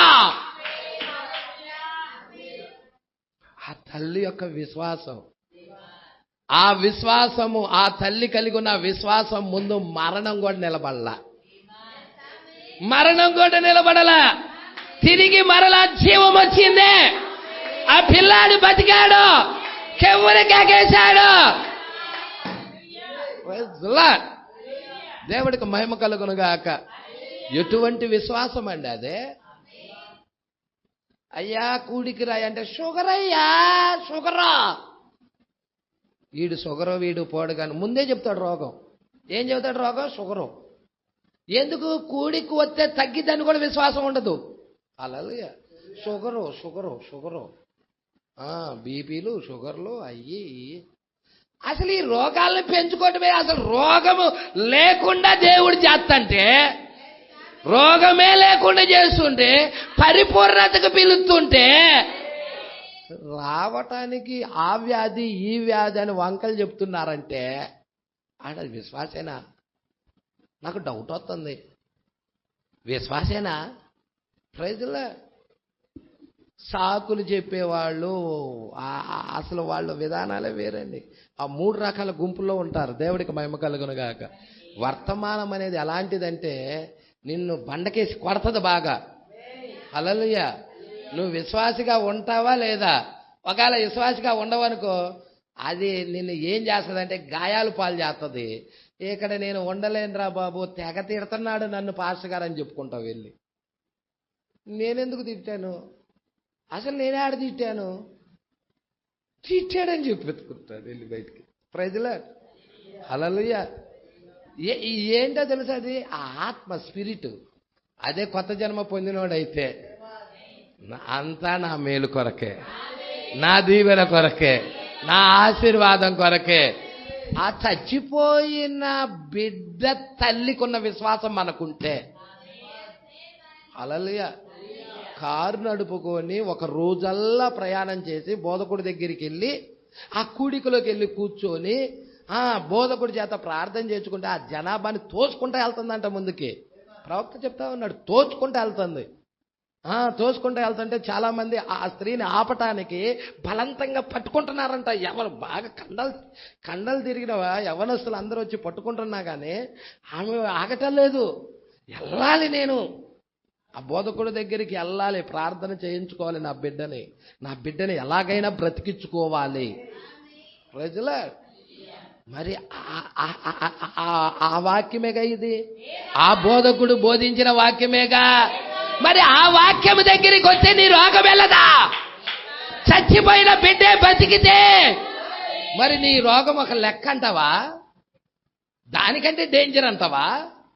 విశ్వాసం లేక, మనలో విశ్వాసము లేక. ప్రజల అందుకే 4 జీవుల్లో అబ్రహాము దగ్గర ఒక జీవి ఎందుకు పెట్టాడో తెలుసా? అబ్రహాము విశ్వాసులకు తండ్రి. విశ్వాసం ఉండాలి. దేన్నైనా కదిలించేదే విశ్వాసం. నువ్వు విశ్వాసం పెట్టు, అది కదిలిద్ది అంతే. విశ్వాసం పెట్టాలి మనం.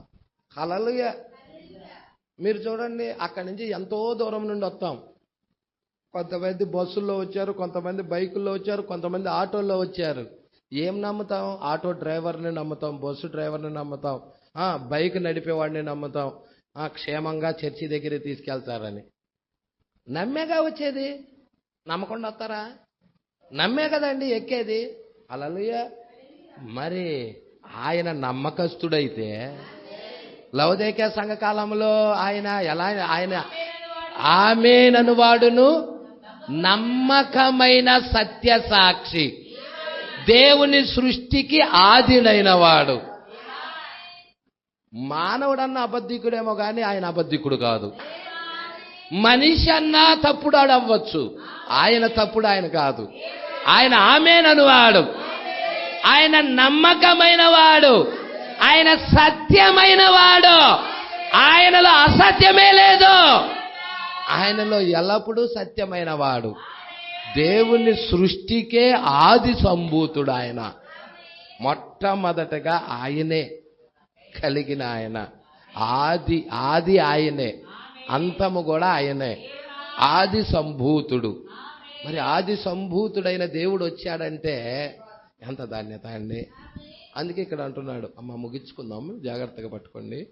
హల్లెలూయా. ఏది ఏమైనా అది కొన్ని వేల మైళ్ళ దూరం ఉన్నట్లుగా కనిపించినా, మరి అది ఎన్నడూ జరగదు అని అనిపించినా గాని దేవుడు దాన్ని కదిలించి మరియు దాన్ని జరుగునట్లుగా చేస్తాడు. ఆయన నిన్ను పరీక్షించుటకే దాన్ని చేస్తాడు. అబ్రహాముతో ఆయన ఏమి చెప్పినో చూడండి. ఆ పర్వతము మీదకి నీ కుమారుడిని తీసుకొని వెళ్ళి మరి బలిగా అర్పించుము. అబ్రహాము జీవితంలో డబల్ టెస్ట్. ఒక టెస్ట్ కాదండి, డబల్ టెస్ట్, 2 పరీక్షలు.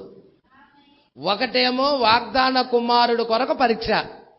వాగ్దాన కుమారుడు కొరకు ఎన్ని సంవత్సరాలు వెయిట్ చేశాడయ్యా అబ్రహాం అంటే 25 సంవత్సరాలు వెయిట్ చేశాడు, విశ్వాసం ఉంచాడు. హల్లెలూయా. ఎన్ని సంవత్సరాలు? అబ్రహాము శారా వృద్ధాప్యంలో బాగా 90 సంవత్సరాల వయసులో ఉన్నప్పుడు, 90 సంవత్సరాల వృద్ధులు ఎట్లా ఉంటారు? ఇక్కడ ఉన్నాళ్ళు ఎవరైనా ఉన్నారా? ఉన్నాళ్ళల్లో ఆమె కొంచెం పెద్ద ఆమె. ఎన్ని సంవత్సరాలమ్మా ఆమెకి? 52 కానీ 90 సంవత్సరాలు ఆమె ఇంకెంత వృద్ధురాలో చూడండి. మరి ఆ 90 సంవత్సరాల వృద్ధులు హాస్పిటల్కి వెళ్ళి ఆ శారా ఇలా అంటుందంట, ఒక బెడ్ని నా కొరకు ఏర్పాటు చెయ్యండి, బెడ్ని ఏర్పరచండి, ముందుగానే బుక్ చేసుకుంటున్నాను అని చెప్తా ఉందంట శారా. అమ్మ బెడ్ దేనికమ్మా? నువ్వు లాస్ట్ టైంలో ఎవరు చూడకపోతే బెడ్ మీద పడుకొని చావు బతుకుల మధ్య ఉన్నప్పుడుకా అని అడిగితే, కాదు నేను బిడ్డను కనబోతున్నాను అందంట. అక్కడ ఉన్న నర్సులు జుట్లు పీక్కున్నారంట. ఏంటి ఇవి మైండ్ నుండే మాట్లాడుతుంది అసలు?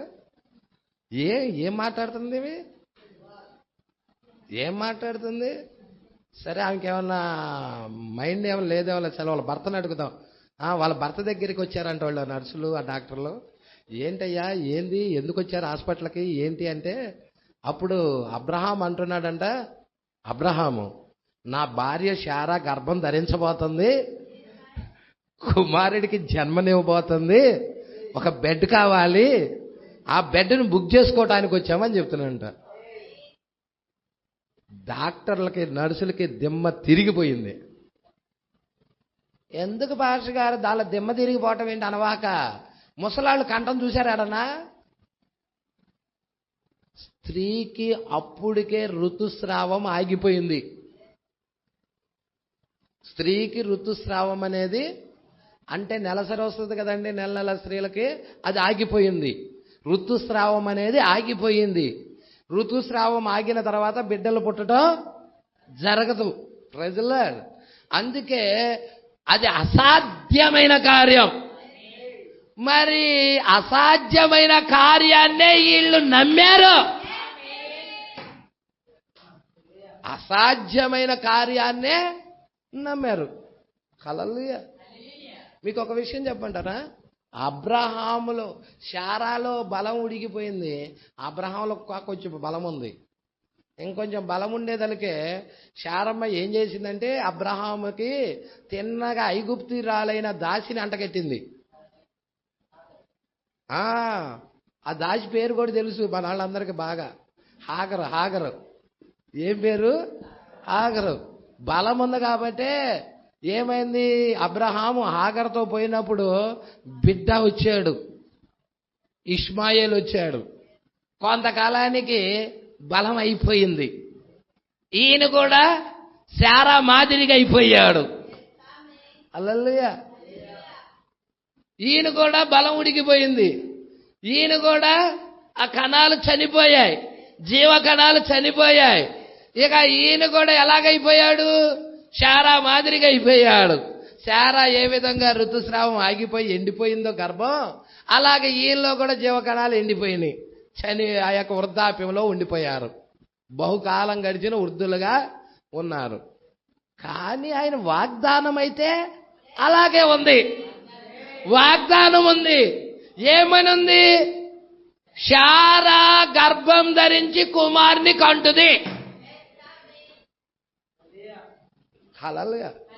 కుమార్తెను కాదు, కుమారుణ్ణి కంటుది అని వాగ్దానం ఉంది. ఇలా పరిస్థితి చూస్తే, ఈ ఇద్దరు వృద్ధుల పరిస్థితి చూస్తే ఇద్దరు బలం ఉడికిపోయింది. ఈయనలో కణాలు చచ్చిపోయినాయి, ఆమె గర్భం కూడా ఉడికిపోయింది. ఇక బిడ్డలకి ఎంత మాత్రం తీసుకొని రాట అసంభవం. అందుకే డాక్టర్లు అన్నారు, ఏమైనా మత్తేమన్నా పోయిందా మీకు? ఎలా పుడతారయ్యా? నా వైద్య శాస్త్రంలోనే ఇట్లాంటిగా ఇది చూడలేదే. వైద్య శాస్త్రాన్ని తిరగరాసిన దేవుడా, వైద్య శాస్త్రాన్ని తిరగరాసిన దేవుడు ఆయన. జరిగిద్దంతే అన్నాడు. అబ్రహామా, సీక్రెట్ ఏదో చెప్పవయ్యా. ఏం లేదు సీక్రెట్, జీవము కలిగిన దేవుణ్ణి నమ్ముకున్నా. నువ్వు కూడా నమ్ముకో, ఆ జీవము కలిగిన దేవుణ్ణి నువ్వు కూడా నమ్ముకోగలిగినట్టయితే నీ జీవితంలో కూడా నా జీవితంలో చేసిన దేవుడు నీ జీవితంలో కూడా చేస్తాడు. ప్రజల అయ్యా, ఇంతకీ ఆ దేవుడి పేరేంటయ్యా? ఆయన ఎలోహిం. ఏమన్నావయ్యా? ఎలోహిం. ఆయన పేరేంటో తెలుసా? ఎలోహిం. తనకు తానుగా ఉన్న దేవుడు, సర్వశక్తి కలిగిన దేవుడు, ఎల్ షద్దాయ్, ఎల్ ఎలోహిము. ప్రజల అయ్యా, నేను ఎప్పుడు ఏ దేవుడి దగ్గర ఈ మాటలు వినలేదే. చాలా గుళ్ళు గోపురాలకి తిరిగా కానీ ఈ మాటలు ఎక్కడ వినలేదే. అక్కడ దొరకడీనా ఏంటి? ఆ గుడి దగ్గర దొరకడా? హల్లెలూయా. మరి ఈయన ఎక్కడ దొరుకుతాడు? ఈయన ఉండే ప్లేస్ ఏదే? ప్రజల ఈయన సర్వశక్తి కలిగిన దేవుడు, ఆయన సర్వాంతర్యామి. కాబట్టి ఆ వదిలి వస్తే దొరుకుతాడు, వాటిని వదిలొస్తే దొరుకుతాడు. ఇదేంటయ్యా వెరైటీగా చెప్తున్నావు? వదిలొస్తే దొరికే? అవును, పూర్తిగా వదిలొస్తే దొరుకుతాడు ఆ దేవుడు నీకు. హల్లెలూయా.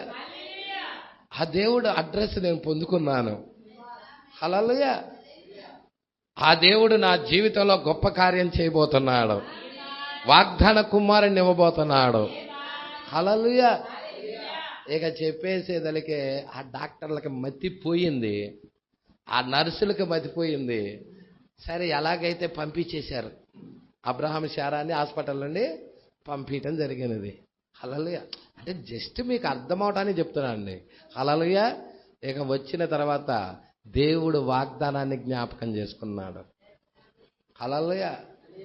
అబ్రహామా, నేను నీ జీవితంలో కార్యం చేయాలనుకుంటున్నాను, నా వాగ్దానాన్ని నేను నెరవేర్చబోతున్నాను. వాగ్దానాన్ని నెరవేర్చబోయే ముందుగా పేరు మార్చాలే. ప్రైజ్లా. ఏం చేయాలి పాస్టర్ గారు? వాగ్దానాన్ని నెరవేర్చే ముందుగా మీ పేర్లు మార్చాలయ్యా. హల్లెలూయా. నా పేరు అబ్రాము బానే ఉంది కదా, మా ఆవిడ పేరు శారాయి బానే ఉంది కదా. నో, బాలేదు. హల్లెలూయా. ఈ పేరుల్లో నా పేరు రావటం లేదయ్యా. నా పేరు వచ్చేటట్టుగా పెట్టుకుంటా. సరే, నువ్వు ఏ పేరు పెడితే ఆ పేరే కాదే అన్నాడు అబ్రహాం. నీ పేరు అబ్రాము కాదు, అబ్రహాము. అయ్యా, నీ పేరు దీనిలోకి ఎలా వచ్చింది? వచ్చిందిలే. వచ్చిందా అటవా? వచ్చిందే. హల్లెలూయా. అబ్రహాముకి తేడా ఏంటి? ఏదో ఒక అక్షరం కలిసిందే. హల్లెలూయా. ఏ అక్షరం కలిసిందంటే ఎలోహిములో ఉన్న హెచ్చి అబ్రహాములోకి వచ్చింది. హల్లెలూయా. అంటే జీవము కలిగిన దేవుడిలో ఉన్న అక్షరాన్ని తీసుకొని ఆయన భార్యలో పెట్టేశాడు. ప్రైజ్లా. మీకు తెలుసా, ఎప్పుడైతే భర్త యొక్క పేరు భార్య దగ్గరికి వస్తుందో, హల్లెలూయా, ఆ భార్య భర్త యొక్క కణాలు మోస్తుంది. భర్త యొక్క జీవాన్ని మోస్తుంది. ప్రజలా ఇప్పుడు ఎలోహిము యొక్క పేరు, ఆ యొక్క భర్త యేసుక్రీస్తు యొక్క పేరు అబ్రహాంలోకి వచ్చింది కాబట్టి ఇప్పుడు ఆ జీవకలము అబ్రహాం గర్భంలోకి వచ్చేస్తుంది, శారా గర్భంలోకి వచ్చేస్తుంది.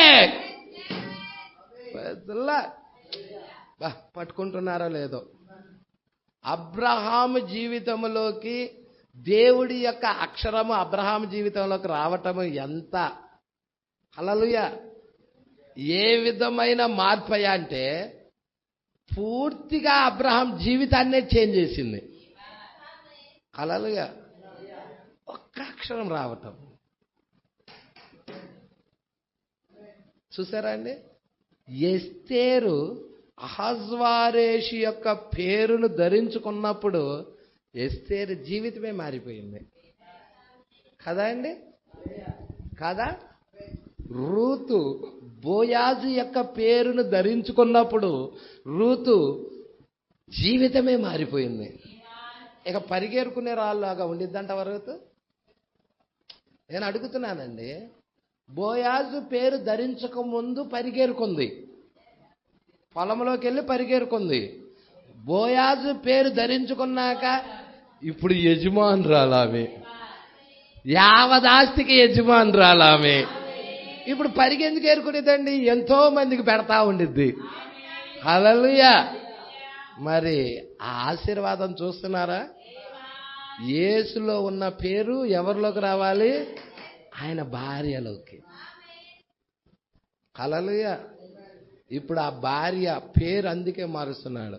అబ్రాము నుండి అబ్రహాముగా, శారాయి నుండి శారాగా మార్చిన తర్వాత విజిటింగ్ చేస్తున్నాడు, దర్శిస్తున్నాడు. పేరు మార్చినాక దర్శిస్తున్నాడు ఏకమవటానికి. అబ్రహాము శారాలు హల్లెలూయా ఆ గుడారాన్ని ఎలోహిం దర్శిస్తా ఉన్నాడు. ఇక్కడ బ్రహ్మహాము ఆయన గుడారాన్ని, ఆయన భార్య గుడారాన్ని ఎలోహిం దర్శిస్తున్నాడు వాగ్దాన పుత్రుని చేయడానికి. Praise the Lord. దేవుడు తన కార్యాలు నెరవేర్పు చేయడానికి. ఎంత అద్భుతమైన కార్యాలండి. హల్లెలూయా. ఎంత వండర్ఫుల్ కార్యాలండి. హల్లెలూయా. అందుకే మొట్టమొదటిగా వాక్యం మీద నువ్వు విశ్వాసం పెట్టాలండి. హల్లెలూయా.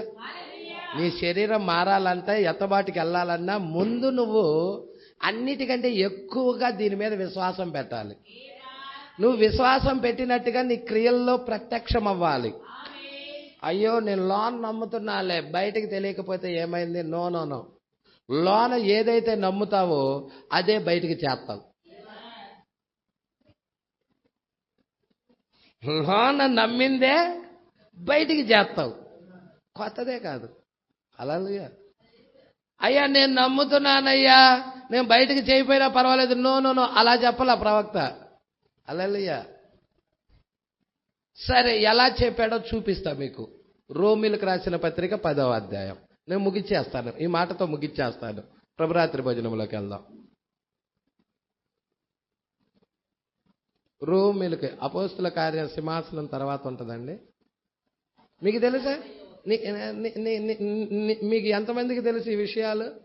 అమ్మా, రోమీలకు రాసిన పత్రిక అనేది నీతీకరణ అని, కొరింథీలకు రాసిన పత్రిక అనేది శుద్ధీకరణ అని, గలతీలకు రాసిన పత్రిక అనేది సున్నతి అని, పెంతెకోస్తు అని, తర్వాత ఎఫెసీ దగ్గరికి వచ్చేదలికే సింహాసనం అని, స్వాస్థ్యం అని.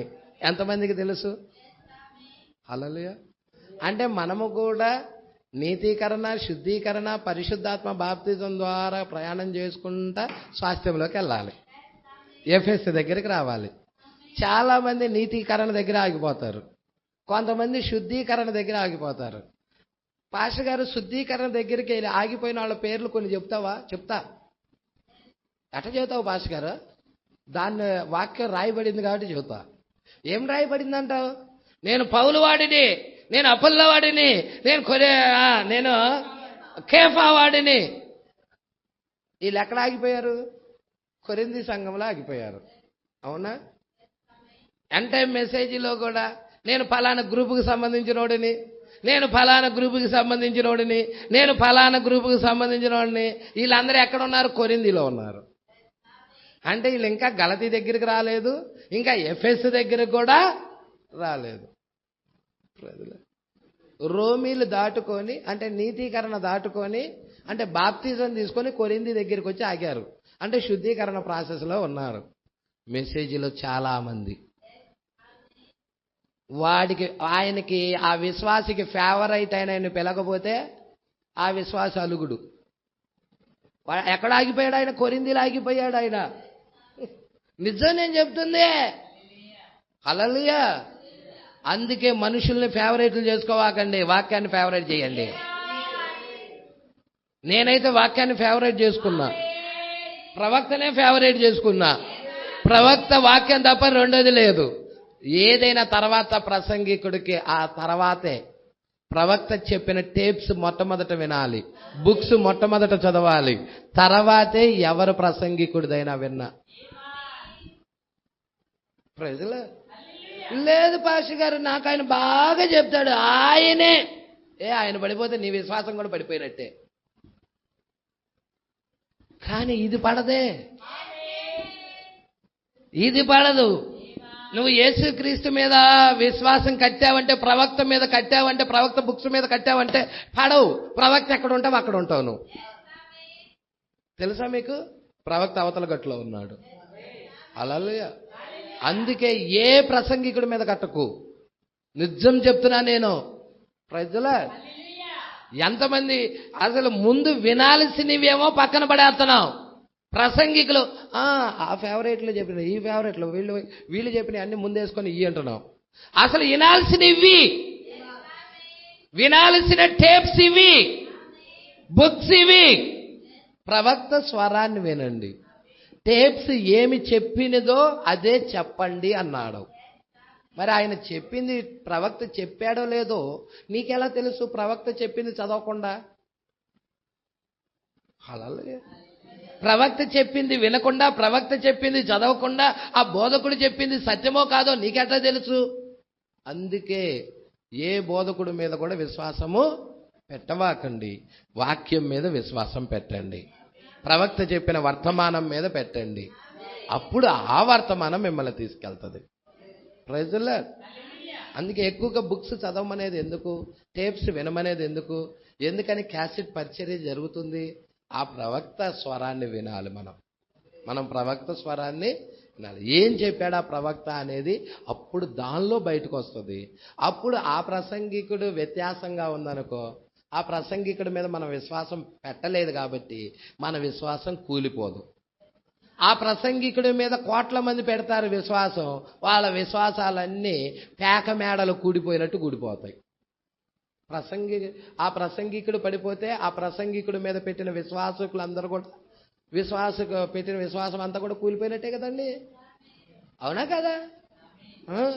ప్రజల అందుకే కదలని బండ మీద విశ్వాసం పెట్టండి.